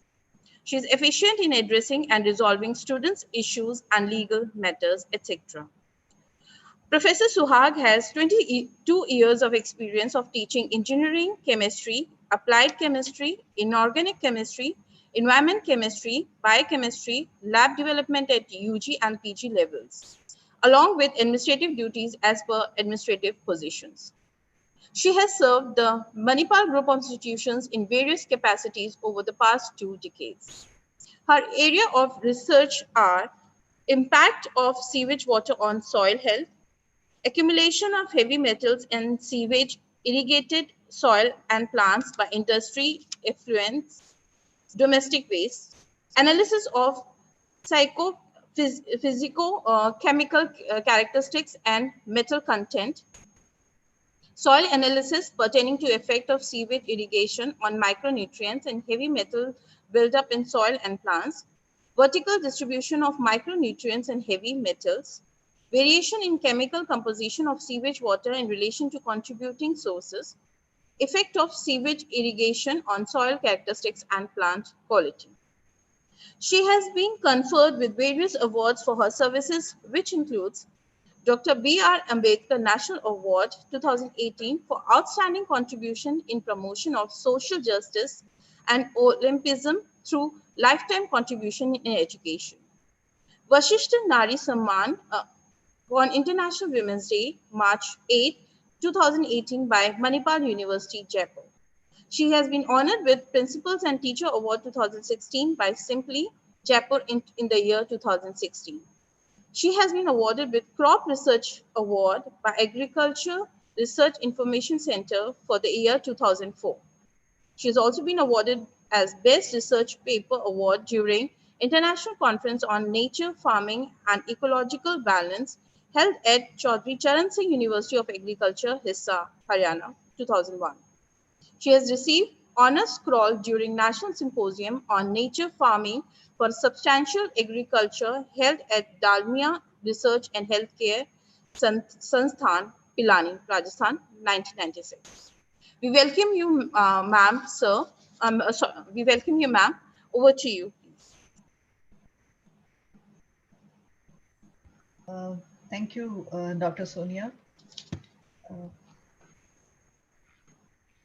Thank you so much for such a warm welcome. In fact, I was just thinking when this introduction will be over because we have very less time left, and I have another my colleague waiting for his chance also to come. I thank Mahaveer Teerthanker University to invite me for this occasion. I thank the Vice Chancellor, Professor Raghuveer Singh, who also happens to be my colleague in Manipal University, Jaipur. And I'm very happy to see that all the issues, all the important matters of national education policy has been very minutely observed by the university, and good deliberations and had in last 6 days. Now, today we have to discuss something about teacher education, governance, and leadership. I'll just give you the brief background why we should have it.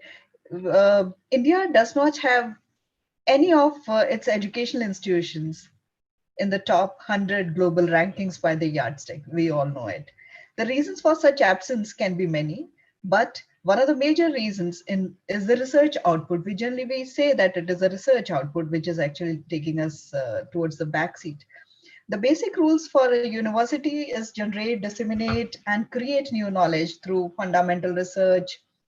India today has got more than 1,000 state, central, public, and private universities and around 40,000 colleges, with overall enrollment of higher education at 3.7 million and above, 1.6 lakhs in PhD only, which though is less than 0.44% of the total higher education. The PhD awarded in 2016 were 34,400 in all subjects as per the UGC report 2017-18, with maximum research scholar enrollment in science followed by the engineering and technology, while humanities has only 2.4% of the total.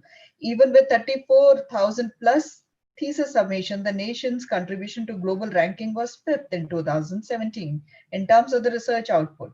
Impact, we talk about impact, 42nd in the global innovation index and 50th in 50th in research funding. So there have been many things which we often talk about, why we are not there in the top 100 university, where we started with China. We along with China in 1990 thought of taking the university ahead and taking this India country ahead and be in the first top 100. Whereas China started immediately actionized on that, and now there many of the universities are in the top universities. Now, we often say that, the government funding is not common to all. Government funding is not even uniform in all the domains. Research output is also different. Why we talk about uniformity when we don't have the infrastructure similar, we don't have the resources similar, whether the criteria to research, to assess the research quality can be same. It has to be very, very specific. So there have been many, many issues which we had been talking so far. But, when we think about it, when we talk about all those things, we forget that most important part, which we generally ignore, is that at school level, we should train our students to focus on analytical and innovative thinking rather than only for rote learning. That has been very nicely touched by Professor Manohar in his address. And I'm very happy, I'm very pleased to see like how machines he had explained are engaged in teaching purposes, which is a very important part for teaching learning process. So I'll just briefly take you to what is restored in the education policy, new education policy. Uh, we know that according to J.S. Verma Commission, which was constituted over 10,000 teacher education institutions are available, but they are not even attempting serious kind of teacher education, which is actually required to be done, which has also been touched by co-panelist in his address. Then we all understand that it required training at high quality content as well as the pedagogy is concerned. We know that universities and institutions, we should be offering multidisciplinary programs. We should have multidisciplinary universities and colleges rather than having a single degree offering institution where we can, more interdisciplinary kind of work can happen, more interdisciplinary or multidisciplinary kind of programs can be offered. And the universities are also now being requested by this national education policy that they should also offer B.Ed, M.Ed and PhD degrees in education, which is a very good thing, which is going to happen. All standalone teacher education institutions will convert to multidisciplinary institutions by 2030 to offer 4-year integrated teacher preparation program. And by 2030, the minimum degree qualification for school teaching will be 4-year integrated B.Ed program. Then you must have gone through that, the 2-year B.Ed program will also be offered by same multidisciplinary institution offering the 4-year integrated B.Ed program. Then 1-year B.Ed program also will be offered to those who have completed the equivalent of 4-year multidisciplinary bachelor degree, master's degree for say. Now, there are certain things which are very, very important, like 4-year in higher 4-year in class integrated B.Ed program and having accreditation for open and distance learning can also be offered. Then scholarship for meritorious students can be established, that those will be given for the purpose of attracting outstanding students for 4-year, 2 years and 1-year B.Ed programs. Why this, the new national education policy has thought about giving more scholarship for meritorious students for B.Ed, because they have understood, they have realized the importance of having competent teachers who can train the students when they are at school level only. All B.Ed programs, they should train in good pedagogy. They should train the students with disabilities, what type of machineries can be used, what type of, how the teaching can be learner centered and collaborative learning.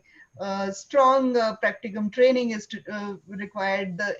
Also, this education has to be related with the constitution.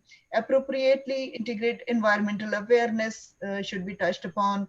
Then these universities or the colleges offering the multidisciplinary programs will also offer block institutions like BITE or DITE.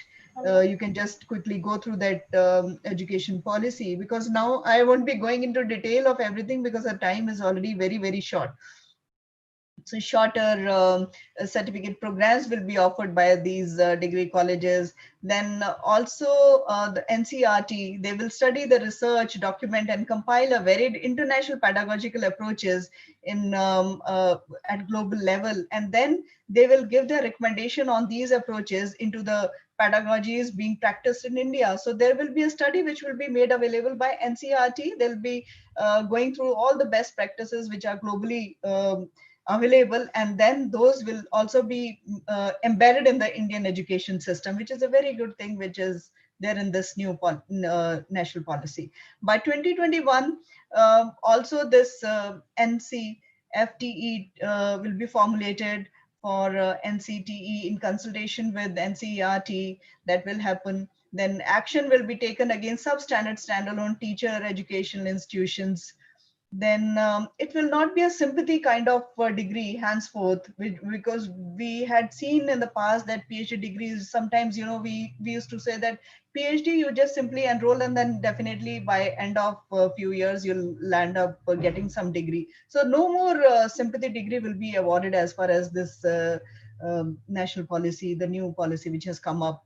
Then higher education institution will have the network of government and private schools. They will work very closely. In fact, the schools and the universities will also work very closely. The school teachers and the faculty teachers, the students of school and the university or the colleges students will also work very closely, because that importance has been realized, and there is a need to work together in case we have to grow up and in case we have to be globally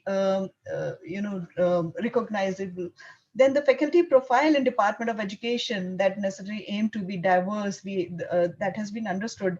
If we talk about PhD program, all fresh PhD entrants, irrespective of whatever discipline they are in, they have to have the credit-based courses. They have to study in their coursework as teaching, education, pedagogy, and writing. Then when they are in their PhD program, they will also be exposed for pedagogical practices, designing the curriculum, their involvement will be there. Then communication, etc. They will have to undergo certain kind of trainings when they are doing PhD, because we generally, we know that those who are doing PhD will definitely land up in teaching profession. So they are also to be trained accordingly. So PhD students will also have the minimum number of hours of actual teaching experience. They also will be asked to teach. Some what is there in the practice in most of the universities or institutions is that PhD scholars, in case they are being incentivized, in some kind of remuneration is given to them, then they are allowed, or they have to teach certain kind of courses. But now with this new policy, with this new national policy, all the PhD students have to teach for certain number of hours of actual training. They have to take the teaching experience as well as along with their research.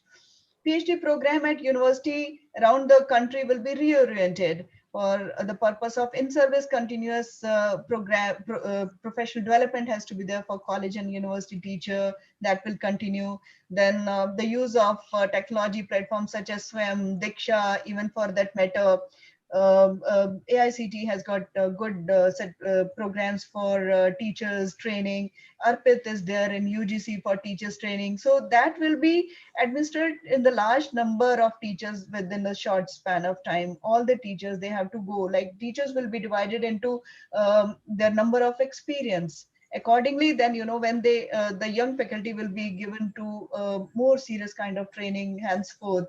Then um, so these are just some of the things which I thought I'll just briefly touch upon as far as teacher education is concerned, though there is not much we can look into that. We can take care in that. But most important thing is, when we talk about teachers training, we should identify the teachers. We should design a development path for those teachers. We should identify which type of training has to be given to a particular kind of faculty. Generally, we say that we divide the faculty into a group of those who can be given a leadership kind of training, those who can be given for a research training, for teachers kind of training. So in fact, that many of the universities or institutions, that importance of proper training even for leadership roles have been identified. If we talk about my previous organization, we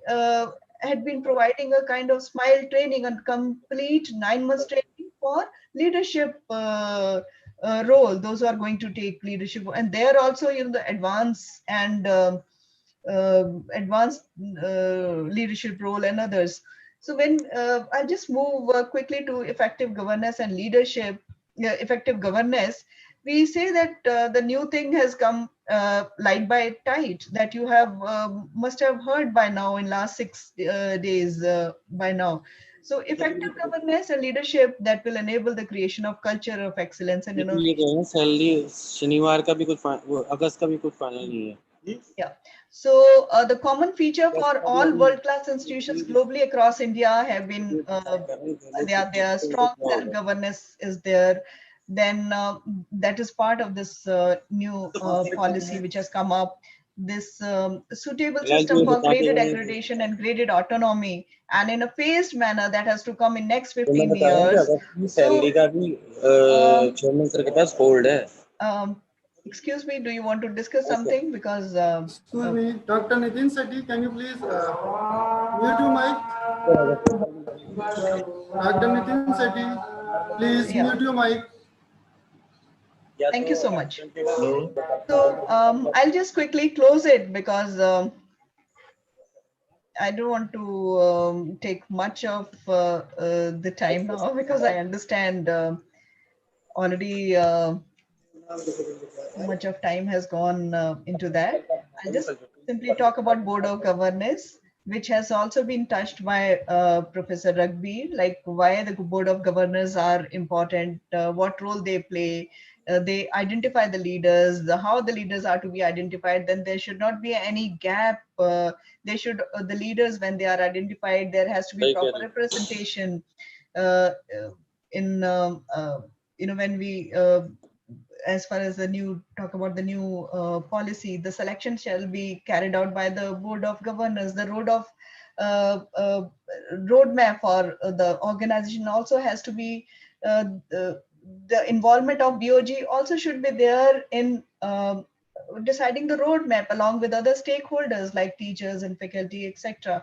So all those things are in place. 360-degree feedback. Professor Raghbir has given such a good example, like why 360-degree feedback is important, because that is basically for those who are at leadership role. They then come to know what are the drawbacks, how the system can be improved, what kind of perceptions are to be improved. Branding is that they have to look after. They have to look after the branding. They have to look after what type of education has to be given. Vision and mission of the university or the institution has to be aligned with the roadmap. That also has to be seen. So there are so many things which the leaders are actually supposed to take, and Board of Governors. There is a lot much which the Board of Governors has to do. Governance of any higher education institution that is independent boards having academic as well as administrative autonomy. So financial probity, public transparent self-disclosure, faceless intervention through technology, power to penalize higher education institutions which are not following the norms, etc. All those things are there in the policy, and reaffirming the integrated of faculty and institution leadership positions, that is also there, which has to be seen. So I will not be taking more now the time. I'll just give some space to my co-panelists to talk about something more in detail. So thank you so much. I think I have to stop here. There's a time for other speaker to come. Thank you so much.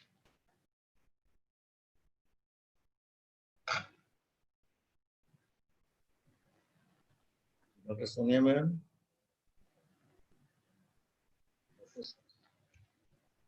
I think Thank you must, so much, ma'am. Yeah. Thank you so much, ma'am. Thank you. Thank you so much. Very insightful session. We could have given more time, but maybe next time, because okay, I had to give an abrupt. We would love to listen to you again in near future, ma'am. Thank you so much. I'll be happy to be. Thank you so much, ma'am. And my regards to Professor Raghbir and all the management of TMU. Very energetic. Thank you. Thank you so much, ma'am. And now our next eminent speaker and guest is respected Professor Manoj Kumar Sir, Dean Faculty of Management Studies, Maharshi Dayanand Saraswati University, Ajmer, Rajasthan. Let me introduce him first. Professor Manoj Kumar Sir has 33 years of experience at MBA level teaching. He is an outspoken leader, researcher, and guest speaker with 120 plus publications and presentations, including guest faculty at institutes of international reputation, such as Shailesh J. Mehta School of Management, Indian Institute of Technology, Mumbai, faculty member at Nirma Institute of Management, Ahmedabad, and looked after the affairs of the university as ex-India School of Business Commerce, Manipal University, Jaipur, Faculty of Management, Suresh Gyan Bihar University, Jaipur, Central University of Rajasthan, Dr. Vishwanath Karad, MIT World Peace University, Member Advisory Committee, National Conference on Digital India, Transforming India, organized by Hiraben Nanavati Institute of Management and Research for Women, Board Member, General Body, MK Sabu College of Commerce, Pilani, India. He held key positions in different editorial boards, and his philosophy of institutional leadership, the organization has to be managed like an orchestra, building a strategy around a common thread and unifying the disparate departments. This will unlock tremendous latent potentials of individual units and maximize the organizational efficiency. With these lines, I would like to call our respected guest and keynote speaker, Professor Manoj Kumar sir, for his keynote address of the webinar. Over to you, sir. Thank you, sir. At the outset, I would like to extend my deep sense of gratitude to the top management of Teerthanker Mahaveer University, Moradabad, especially Professor Raghuveer Singh ji, who has been my friend also. We have been meeting frequently at Manipal University earlier.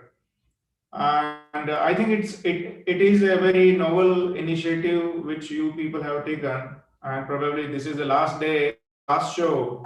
So I'm there to host the last show, and it is already behind schedule, and it's like a graveyard session. I'm aware of all those issues, but still I'd like to, capture some of the important aspects which have not been touched so far by other speakers, and would like to skip the things which have already been covered.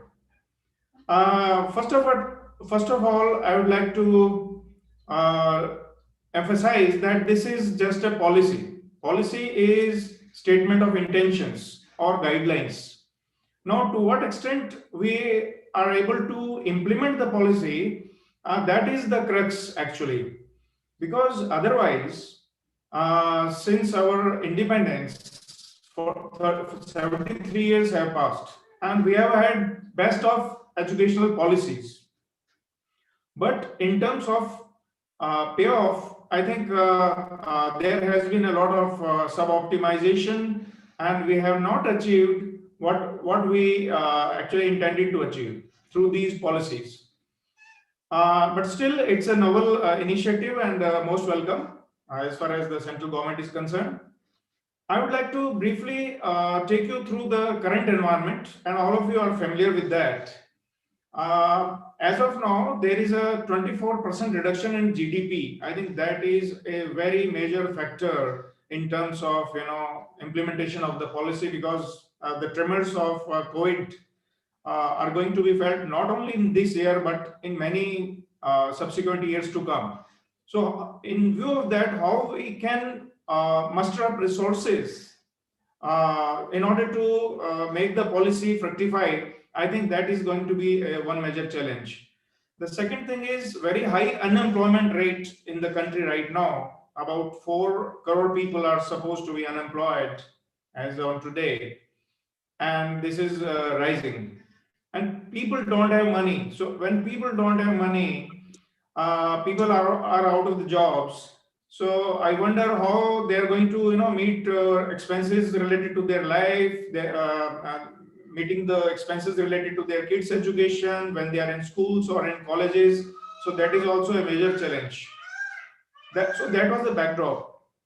Now, yesterday, Professor Karnesh Saxena ji talked about gross enrollment ratio, GER as we call it. And he mentioned that currently GER is 26.3%. So I would like to give you some idea about GER. GER is actually the percentage of people who are leaving school and joining for higher education. It is something like that. It's a ratio between the two. So currently it is 26.3%. And according to the National Education Policy 2020, they say that by 2035, it should be around 50%. GR should be 50%. Okay. But I have my serious reservations about emphasizing much on GER, because many of the people who have undertaken higher education, they are enrolling with a vast army of unemployed youth. People don't want to work. They want to work on fields. They don't want to go for vocational education and things like that. So there are many people who are unemployable, and people are going for higher education because it's a luxury for them, because it's the parents who are paying for their higher education, unlike in the West. The second aspect is vocational education, and the statistics are very well there in the National Education Policy document. It's a fairly lengthy document, 66 pages. They say that in India, roughly 5% of the young population undergo a formal vocational education, while in countries like USA it is 52%, in Germany 75%, in South Korea it is as high as 96%.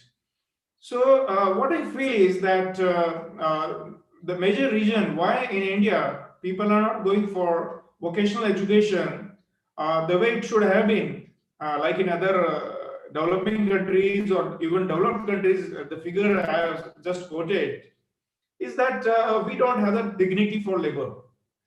We lack in terms of dignity of labor, and therefore people are not going into these trades. Some 6 or 8 months back, there was a interesting research which said that people who have the least education, they are getting the maximum of jobs. Then the people who are doing secondary, and then the higher education, people who are enrolling into a higher education.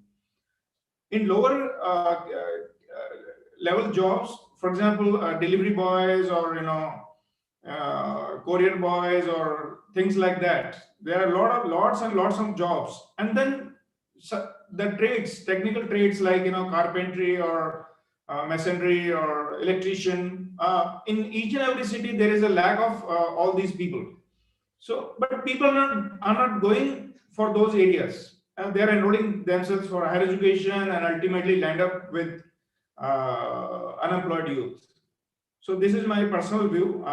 You may like to differ from this. Coming to the regulatory framework, and the reason why I'm talking about the regulatory framework is that it sets the context. It sets the environment within which things such as institutional leadership, things such as institutional governance are to be attempted. As far as regulatory framework is concerned, the National Education Policy very well states that right now there is a rigid separation of disciplines. For example, you have MA history, and then you have MSc science, computer science, and all that. So there is a rigid, like watertight compartment. They are like watertight compartments, which should not have been the case. So they talk about multidisciplinary approach to doing all these things. And the policy document talks about integration of all these disciplines. There I would like to refer to a concept called as school unity, which was popularized by Mrs. Dew Gilpin Faust of Harvard University. You must be aware that Harvard University is a composition of it's a sum total of around 11 institutions, including Harvard Business School, Harvard School of Law, Kennedy School of Governance, and all that. So there they talk about school unity, that how one different school, like School of Governance, can add value to business school, how School of Business can add value to business School of Law, how they can have faculty exchange programs, how they can have joint research projects doing having to do with multidisciplinary research. So I think that is the way forward. Indian universities have to uh, look forward in the future. The other thing is that the standards have been very tight and very comprehensive. The regulatory framework is very comprehensive. So they talk about, okay, we'll do it light and tight. So that is the terminology they are using, light and tight. And the government also envisages and says that we will invite 100 globally top universities to set up shops in India, to set up operations in India. Of course, there are different issues related to that. For example, how they will find the students. Okay, students maybe they are in view of COVID, they would like to study in India and attend to these universities, enroll into these universities. But where from you will find the faculty? So these issues are there, and still it is the intention of the government. I mean, it's not that this is something new, because I very well remember that in year 2005, a bill which is still pending in Parliament, called as Foreign Education Service Providers Bill, is pending in Indian Parliament since 2005, which would have paved the way for the entry of leading universities in India. What I feel is that there is a big lobby of member of parliament coming from southern India, and I mean practically all of them, they have huge universities. So you can very well think of the implications.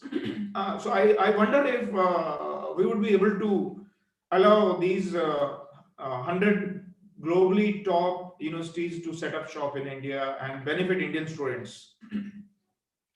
Coming to governance, Raghuveer Singh ji has already talked a lot about governance and its different dimensions, and policy document also talks about lack of long-term vision.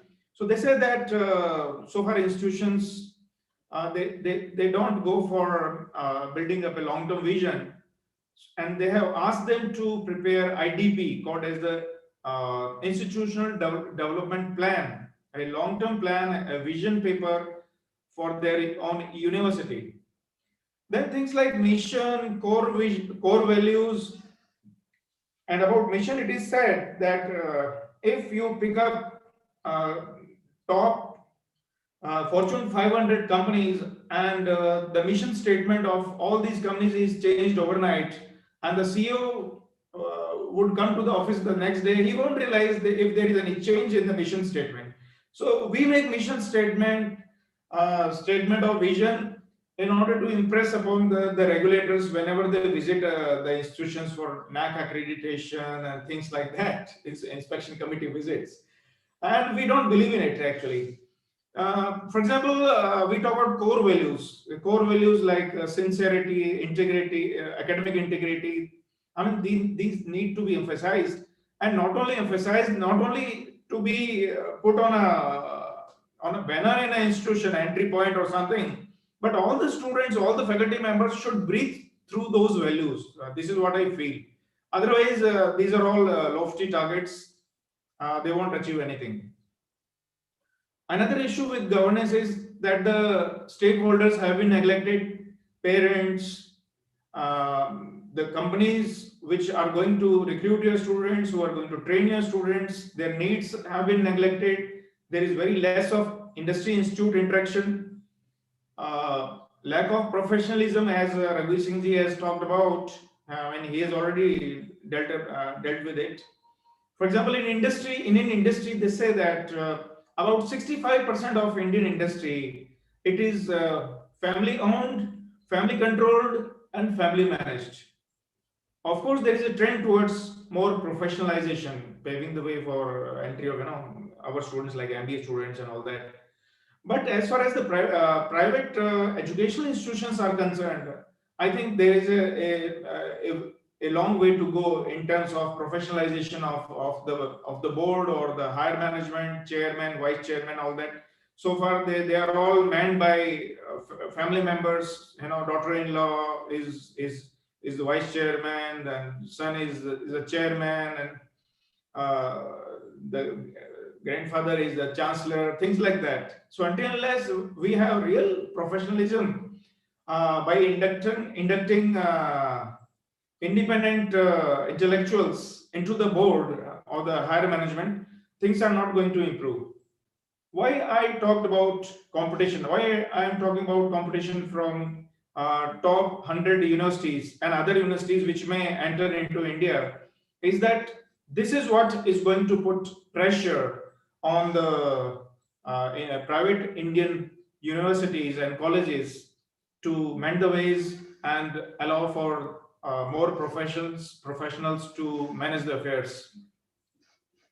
On leadership, Vanna ji has already spoken. Board of Governors is going to be there, and the government expects all the private colleges which are right now affiliated to some state university to go for graded and gradual accreditation, so as to land as autonomous institutions and ultimately land as multidisciplinary large universities. I think that is a very lofty objective. We all witness what happens in colleges, why the colleges are set up, what are their basic motives, and in the past also the movement for giving autonomy to the colleges has not delivered the desired results. So I think I talked a lot about governance, other than what other speakers have spoken. I would now like to focus on teacher education, and not exactly teacher education, because that is not my cup of tea. Vanna Swag ma'am has already talked a lot, and she is the best person to have spoken on it. And I think she has made a lot of points as far as teacher education and training is concerned. But I'd like to talk about something like, what are going to be the new challenges for faculty members in India in practically every discipline. The National Education Policy 2020 lays a lot of stress on, of course, a lot of things. Blah, blah, blah. But one of those things is learner-centric teaching.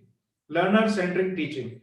Learner-centric teaching requires the teachers, the faculty members, to be democratically oriented, to allow for more class participation, and to allow for class diversity, and to have some specific mental temperament to deal with these issues.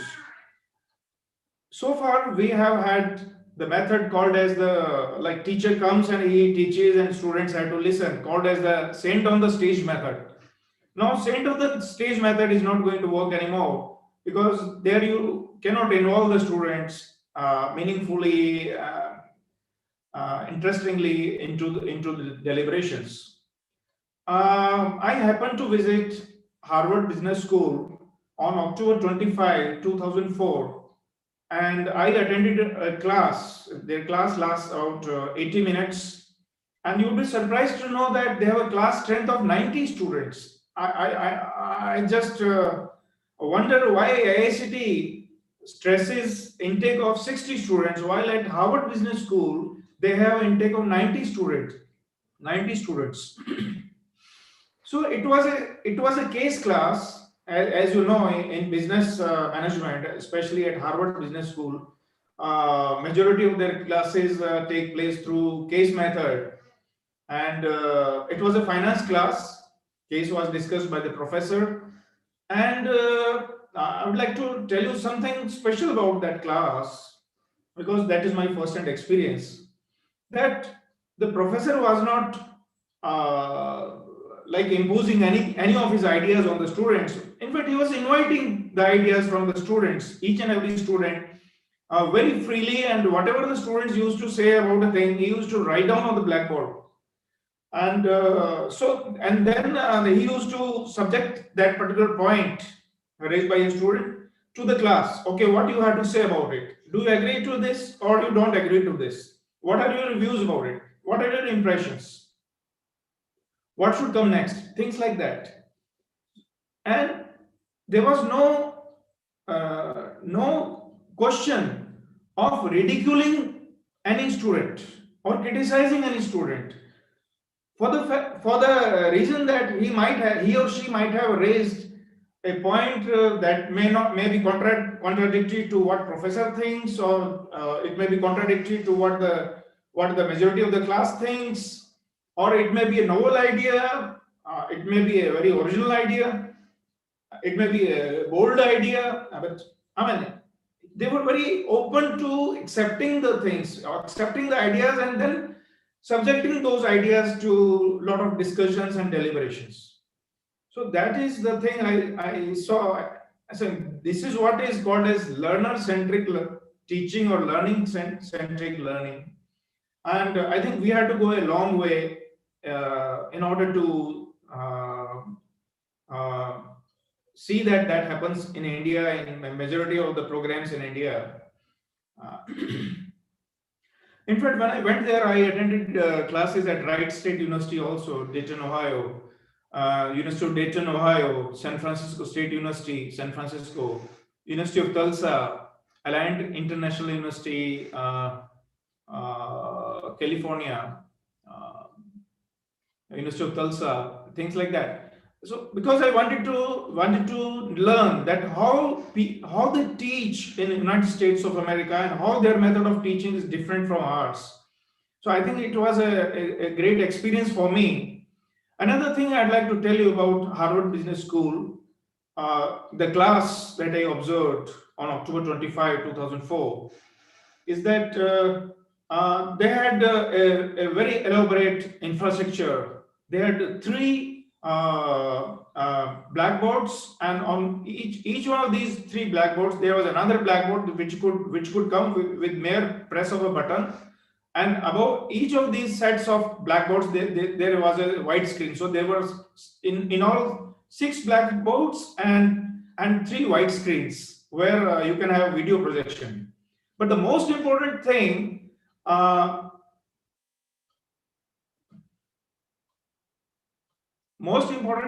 that I observed is that Blackboard method is still the most predominant method in all leading universities across the world. Even at IIM Ahmedabad, I have studied, Blackboard method was used more than 90% of the time.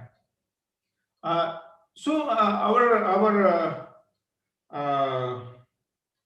interest in technology is most welcome, especially during COVID times. It's most welcome, but this is something inevitable. And as Professor Manohar Lalji pointed out, that nothing like face-to-face interactions. So even at best of universities, they still make use of the Blackboard method. While in India, in many universities, private as well as government universities, there is a clamor. Or people think that I mean, this is the best of the teaching technology if you are using a PPT and all that. I think when you use more of PPT, you lose the personal touch. You lose the personal touch. You lose the interest of the audience. Of course, these are my own personal views. You may like to differ from it. And now everything is okay. Everything looks good on paper as far as the National Education Policy 2020 is concerned. But what about faculty compensation? How much we are paying to the teachers in private colleges and universities?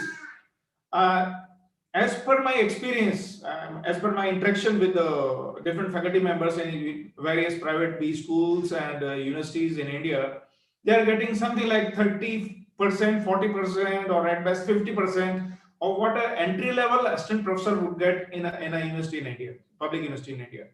So, and then how much of workload? Non-teaching workload is so much. They have to take 4 or 5 classes a day. I have never taken 4 or 5 classes in a day.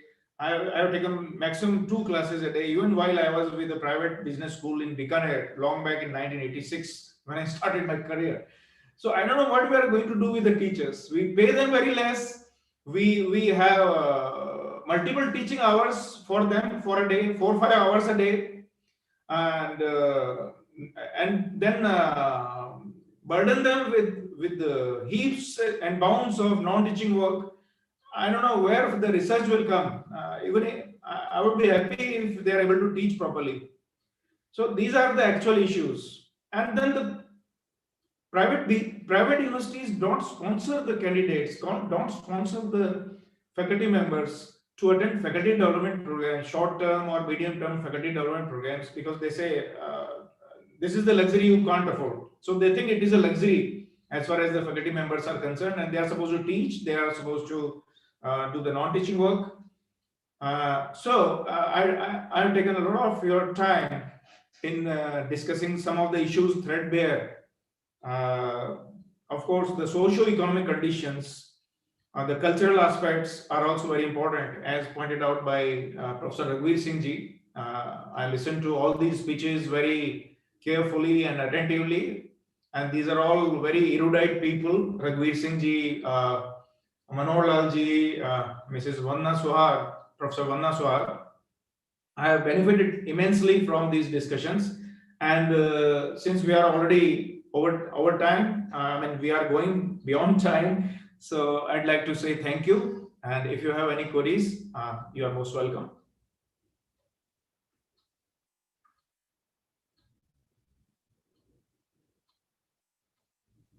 Thank you so much, sir.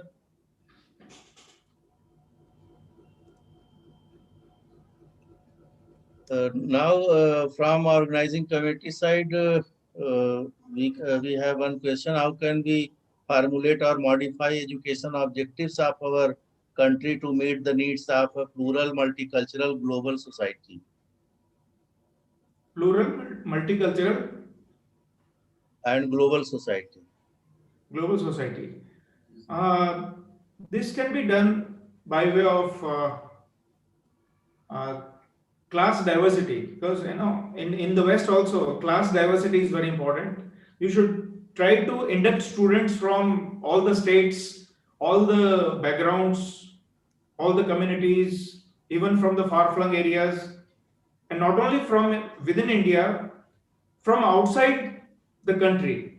So there should be a true internationalization of the educational system in India, in terms of student intake, in terms of the faculty.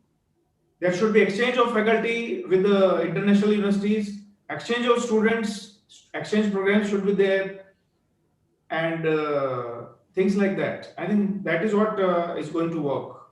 Until unless there is sensitization to other people, what they think, how do they live, what are their challenges, we cannot attune our thought process, our behavior to what they need. Thank you. Nicely answered the question, sir, and thank you so much, sir, for accepting our invitation and for your very knowledgeable and informative presentation. I am sure that the participants are benefited with your fruitful deliberations regarding teacher education, governance, and leadership, along with purpose, challenges, and implications of National Education Policy 2020. We would love to listen to you in near future again, sir. Thank you so much, sir. I would look forward to that. Thanks to you also, and thanks to Raghuveer Singh ji and the management of your esteemed university. Thank you. You're most welcome, sir. Thank you so much, sir. And now I would like to introduce our most respected director and principal, sir, Professor Rakesh Kumar Dwivedi, sir. Professor Rakesh Kumar Dwivedi, sir, is Director and Principal of Faculty of Engineering and Computing Sciences, Teerthanker Mahaveer University, Moradabad. He has a strong research background with 100+ research paper publications in various journals and conferences of national and international repute. He is a great academician, researcher, teacher, mentor, guide, orator, motivator, and administrator, having high ideals and philosophy of life. He is a great source of knowledge and inspiration. He is a great leader who always leads from the front. With these lines, I would humbly request our principal, sir, to conclude this 1 week webinar series with his valedictory speech. Over to you, sir. Thank you, Dr. Verma. Good evening, everybody. Am I audible? Yes, sir, you're audible. Okay. Yes, sir. Yes. Yes, sir. So, Audible. it was a wonderful session addressed by eminent academicians across the country. Professor Manohar Lalji, Professor Manoj Kumar, and Madam from Munjal University, our beloved Vice Chancellor, Professor Raghuveer Singh sir. The theme of the symposium was purpose, challenges, and implication of National Education Policy 2020. Basically, to have a deliberation on various dimensions of this new education policy. The basic idea is to what I can say, how the role of NEP in transforming higher education with various dimensions. And in day one, we discussed about the transformation of regulatory framework, where former Vice Chancellor of Chitkara University, along with the our beloved Vice Chancellor, Professor Raghuveer Singh ji, has addressed the session, and it was a wonderful bi-directional session wherein many issues has been discussed and raised by the various participants who have participated, not only from India. In fact, the Indian origin academicians, those who are associated with the foreign universities, they have also raised the concern related with the new education policy. On day two, we discussed about accessibility, flexibility, and equity. On day three, the discussion was related with the quality imperative. On day four, the things was discussed related with the restructuring of institutional framework. On day fifth, the major discussion was related with the promoting research, vocational education, and adult education. On day sixth, the related with the teachers education, governance, and leadership. And the final day, on day sixth, it was a technological integration. I'm sorry. On day sixth, it was the technological integration and implication of new education policy 2020. And on day seven, the sub-theme was teachers education, governance, and leadership.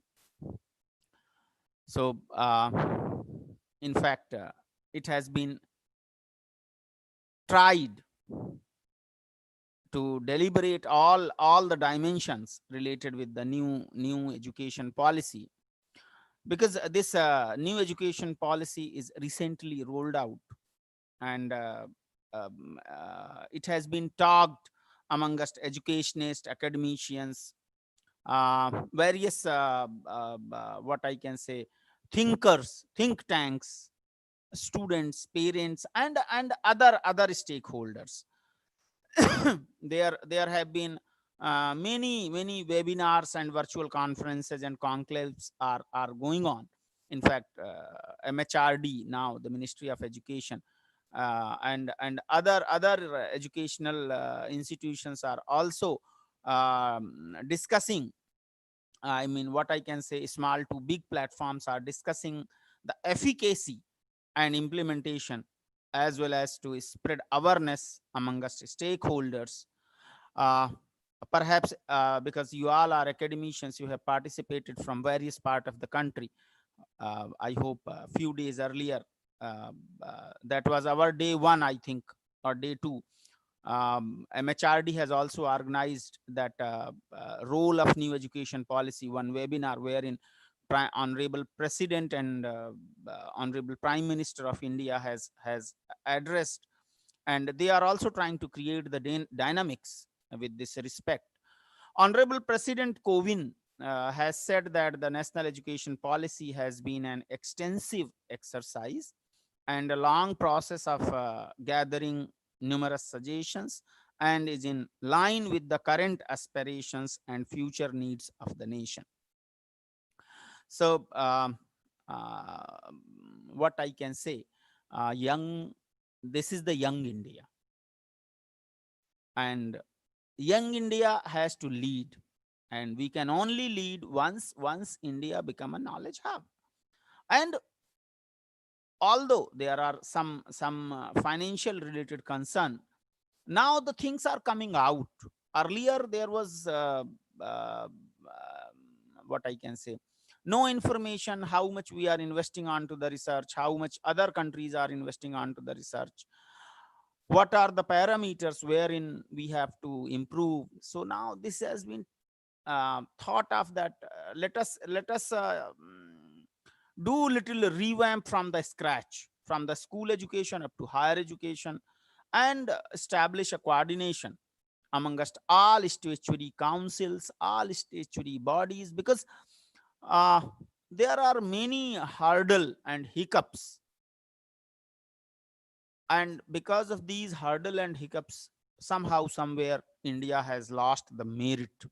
So this government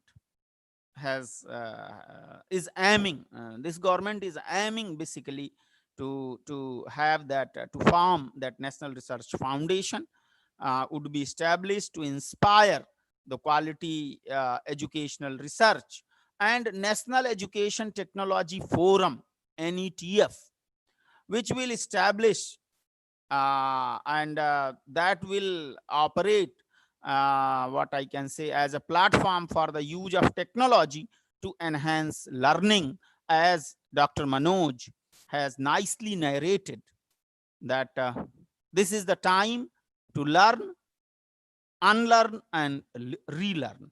So today's theme is related with the teachers education. So this NETF, perhaps once this body will take a shape, they will take care of this. So my dear good friends, as Prime Minister has also he's very much advocating that this policy document, this is the national policy document, and education is the merudand, backbone of any nation. And he said this policy is not the government, but this is the policy of the nation. So there should not be any petty politics on this. It is a collective responsibility of all to implement the national education policy in letter and spirit. So what I can say, this is the first policy of 21st century, which was announced after 34 years. After 34 years, previous national policy was launched in 1986. So this is having major reforms, as I discussed, in school as well as in higher education as well as in research. My dear good friends, research investment in India is 0.8% of total GDP. This is very less, and approximately 6% of total GDP we are investing in education. These things has to be taken care. Meru, this is multidisciplinary research for we are establishing in new education policy to cater all category of nurturing of students. So the new education policy, the new national education policy strives for making India into an equitable and vibrant knowledge society. It envisions an India-centered education system that contributes directly to transforming India into a global superpower. All right. So we are looking for paradigm shift.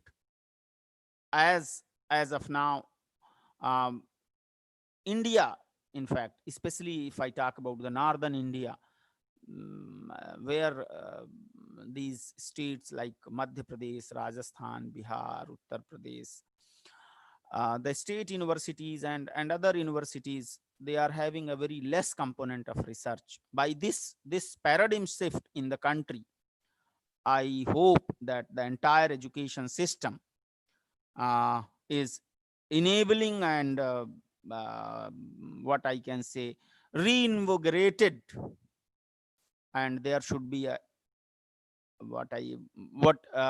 there should be a formal ecosystem uh, for education. And by and large, resilient India, Atmanirbhar Bharat, is ultimately, this is the vision and wisdom of Honorable Prime Minister, and this is the vision and wisdom of every Indian. So undoubtedly the symposium, with the inspiration, this symposium we have organized by the supervision of Honorable Vice Chancellor sir, and undoubtedly the aim is to bring all the stakeholders onto the same page, overcoming the implementational challenges, enabling more concept-based, experimental, flexible, and innovative learning, keeping pace with the changing times, skills and job demands. These are the parameters which has to be strengthened, and knowledge economy, and making India a global superpower. This is a bold attempt taken by the government to change how education is imparted from KG to university. So a lot of details are being shared in all these 7 days. And let me summarize the pros and cons which is discussed on all these 7 days. So few of our speakers has narrated that आधुनिक शिक्षा पर जोर होना चाहिए, और teachers को educate किया जाना चाहिए, और ये जो प्रोफेशन है वो ऑनर्ड प्रोफेशन में हो। अभी क्या है कि जो टैलेंट पूल है वो इस प्रोफेशन में आता नहीं है। मल्टी डिसिप्लिनरी एजुकेशन पर जोर होना चाहिए। व्यवसायिक शिक्षा टोटल एजुकेशन का लगभग 50% होना चाहिए, और बाहरी विश्वविद्यालयों को प्रवेश करने की अनुमति चूंकि मिल ही गई है, तो वो कैसे क्वालिटी पैरामीटर्स पर काम करेंगे और कैसे इंडियन यूनिवर्सिटीज अपने आप को अपडेट करेंगे, इन्हीं सब पर 7 दिन तक गहन चिंतन मनन और उनका सबका एक्सचेंज, आइडियाज एंड इंफॉर्मेशंस का एक्सचेंज हुआ। इन नटशेल मैं pros and cons of new education policy which has been discussed, I'm just sharing. So if I discuss the another side of the coin, pros of the new education policy, so what I can say, this will not only allow the students to decide how much to study, but also allow them to decide when to study. So this is one thing. This is the positive side. This fits in well with the continuous and adult learning where people learn throughout their life. This will also allow students to always be learning what is current and in demand in the marketplace. This another point, this is giving a broader picture of education. The NEP offers a student the ability to have a broad-based education through multidisciplinary institutions. Why multidisciplinary is important? So, friends, the coming era is of IoT, IoD, iOS. So multidisciplinary education is very, very important, because in India, we have a very, what I can say, the education is streamed education. Now we have to go for multidisciplinary education, and India tend to focus on their subject matters at an early age, whether it is engineering or medicine or law. So they miss out an exposure to other aspects of life like humanities and music and arts. So there is a general consensus among educators that student learning has to take place in multidisciplinary mode, so that this is several times it is taught by Professor Raghuveer Singh, high order thinking. So with the help of multidisciplinary learning, this leads to high order thinking and abilities and more in-depth learning. And I'm very happy that Dr. Manoj Kumar has nicely narrated learning how to learn. This point he has, and he is experienced teacher. I saw him and I am very much impressed the way he narrated the facts. Students needs, doctor Verma मैं ज्यादा time तो नहीं ले रहा हूं? No, sir. No, sir. Okay, मैं just अब वो चूंकि समराइज करना है तो मुझे थोड़ा सा टाइम लग रहा है. Another point which has been taken care in this, that is related with the learning to learn. Students need to move away from learning by rote to learning how to learn. They should understand the process of learning and how to integrate different viewpoints and to craft their responses depending on the changing environment and inputs. This requires students to develop their thinking process and to deal with the uncertainty which reflects the real world. So practice-based learning. However, another side, if I flip the coin, the cons that has been narrated by various researchers, तो इसमें जो points आए हैं, there is a need for dynamic system and technology knowledge. So because the world is constantly changing, the influence of the technology is very high. In fact, you see the research graph of last 30 to 35 years, and you see the research graph of last 300 years. In fact, this 30 years is competing the last 300 years. So my dear friends, in this changing world, the institutions and the curriculum and the teaching process, not cheating process, the teaching process has to become dynamic, and we have in order to keep with the developments, we have to change. This is not at all easy to manage, as some of the changes may not be known in advance. So like incorporation of technology and AI and machine learning tools. So everybody needs a little bit training. So this is the another area of cons, that technology platform has to be created, and teachers has to be trained so that they can impart the knowledge using all these. Another problem is related with the matching job opportunities. This is a biggest problem. In fact, while educators would like students to learn for the pure pleasure of learning, this is the educator's need. However, the reality is that large number of students focus on education with the end point of getting a good paying job. So ultimately this matching of job opportunities is important. In order for this to happen smoothly, job opportunities during each of the exit points needs to be planned as per the policy, that number of years plus number of years. So at every exit points, matching job opportunities should be there. Unemployment is really one of the problem. However, in this new education policy, it has been taken care. So this is all the crux of the discussion, और ultimately जो था कि अगर भारत को knowledge hub बनाना है तो निवेश के परसेंटेज को बढ़ाना होगा, एंड क्वालिटी के लिए टीचर्स को आगे आना पड़ेगा. This is all from my side.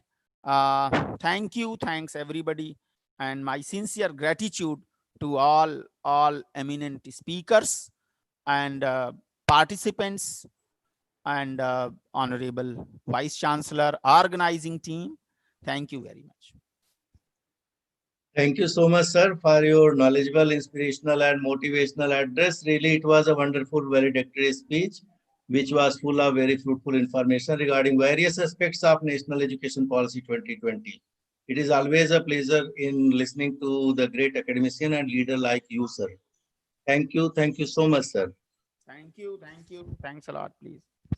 And now I would like to deliver a vote of thanks. And very good evening, as such, not afternoon.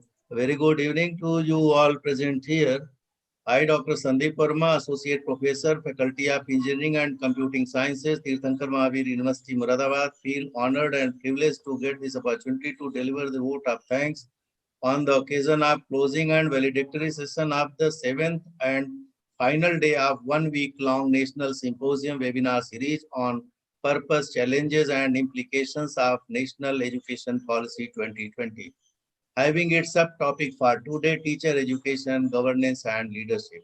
The journey of this 1 week webinar series started with the celebration of National Teachers' Day on 5th September.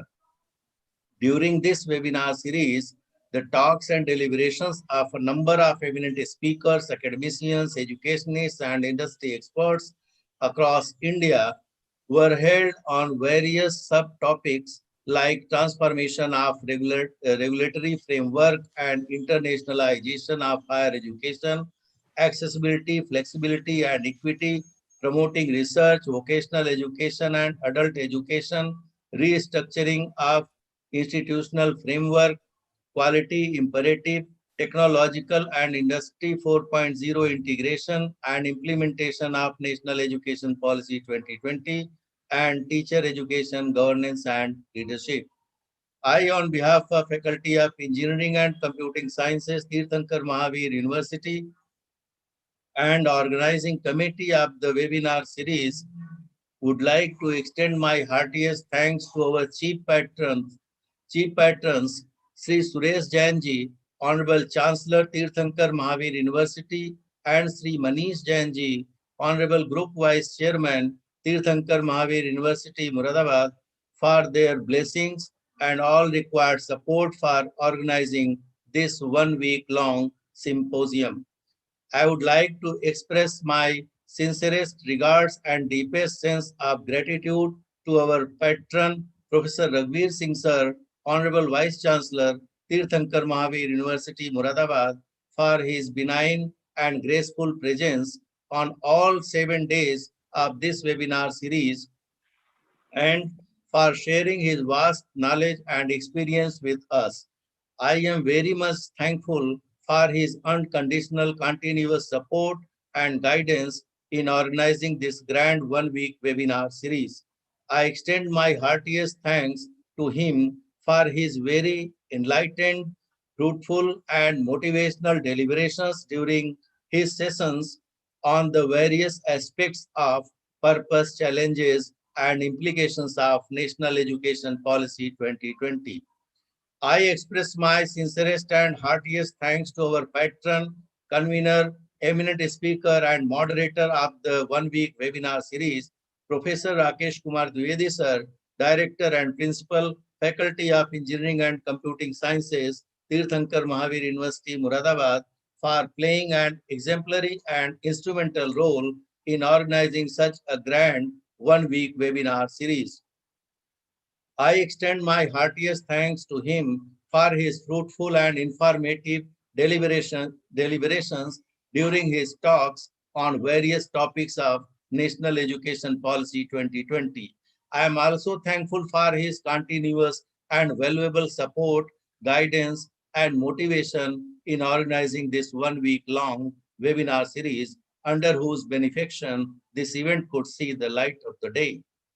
I wish to express my deep-felt thanks to our guests and keynote speakers, Professor R.S. Grewal, former Vice Chancellor, Chitkara University, Dr. Sanjeev Pandey, Regional Director, IGNOU, New Delhi, Professor N.K. Dhupar, Professor Emeritus and Advisor, IMT Center for Distance Learning, Ghaziabad, Professor S.K. Yadav, Teacher Education Expert, former Head Department of Teacher Education, NCERT, New Delhi, Professor S.S. Bhakar, Director, Prestige Institute of Management and Research, Gwalior, Professor Ramchandra, former Vice Chancellor, Monad University, Professor Nasreen, Chairperson, Department of Education, Aligarh Muslim University, Professor Supriya Agrawal, Dean, Social Sciences and Languages, Central University of Rajasthan, Professor Harsh Dwivedi,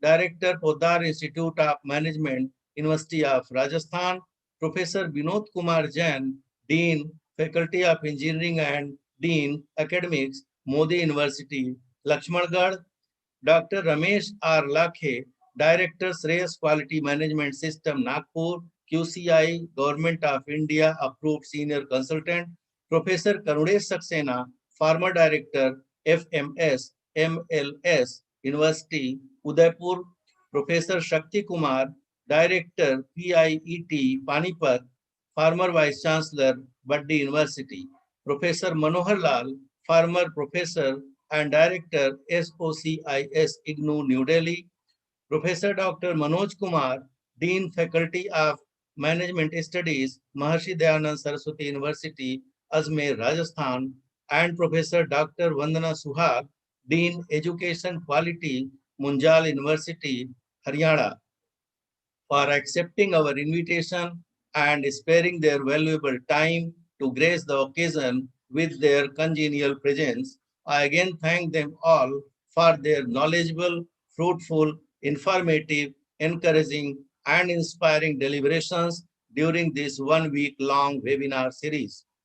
I wish to express my sincere thanks to Dr. Ashendra Kumar Saxena, HODC Society, and Dr. Shambhu Bharadwaj, Proctor C Society, for their valuable support and guidance in organizing this 1 week webinar series. I extend my deep-felt thanks to all program coordinators, esteemed faculty members, and all technical staff for contributing their efforts in making this event successful. I am thankful to Ms. Shikha Gambhir and Mr. Jyoti Ranjan La for their valuable contribution and tireless efforts of providing digital images and graphic support in organizing this 1 week webinar series. I have been fortunate enough to be backed by a team of motivated and committed colleagues. I would like to extend my heartiest thanks to the coordinators of this 1 week webinar series, Muhammad Salim and Mr. Navneet Vishnoi, and all the organizing committee members, Dr. R.C. Tripathi, Dr. Sonia Jayan, Ms. Neha Anand, Dr. Jareen Farooq, Mrs. Indrajit Jite, Ms. Indu Tripathi, Mr. Siddharth Mathur, and Mr. Ajay Chakravarti for their untiring efforts which they have rendered in organizing this 1 week long wonderful webinar series. It has been our pleasure to host all the participants of the webinar at Faculty of Engineering and Computing Sciences, Teerthanker Mahaveer University, Moradabad. The participants were very enthusiastic. I am thankful to all the participants for attending this 1 week webinar series. I again thank them all for their enthusiastic participation in this webinar series. I once again thank everyone whose contribution has made this event successful. Thank you so much. Jai Hind. Jai Hind, sir. Jai Hind, ma'am. Thank you, each and everyone. Thank you, Salim sir. Thank And you, sir. I Thank you would very much. like to request to end this meeting with a happy note that we would meet again in next webinar.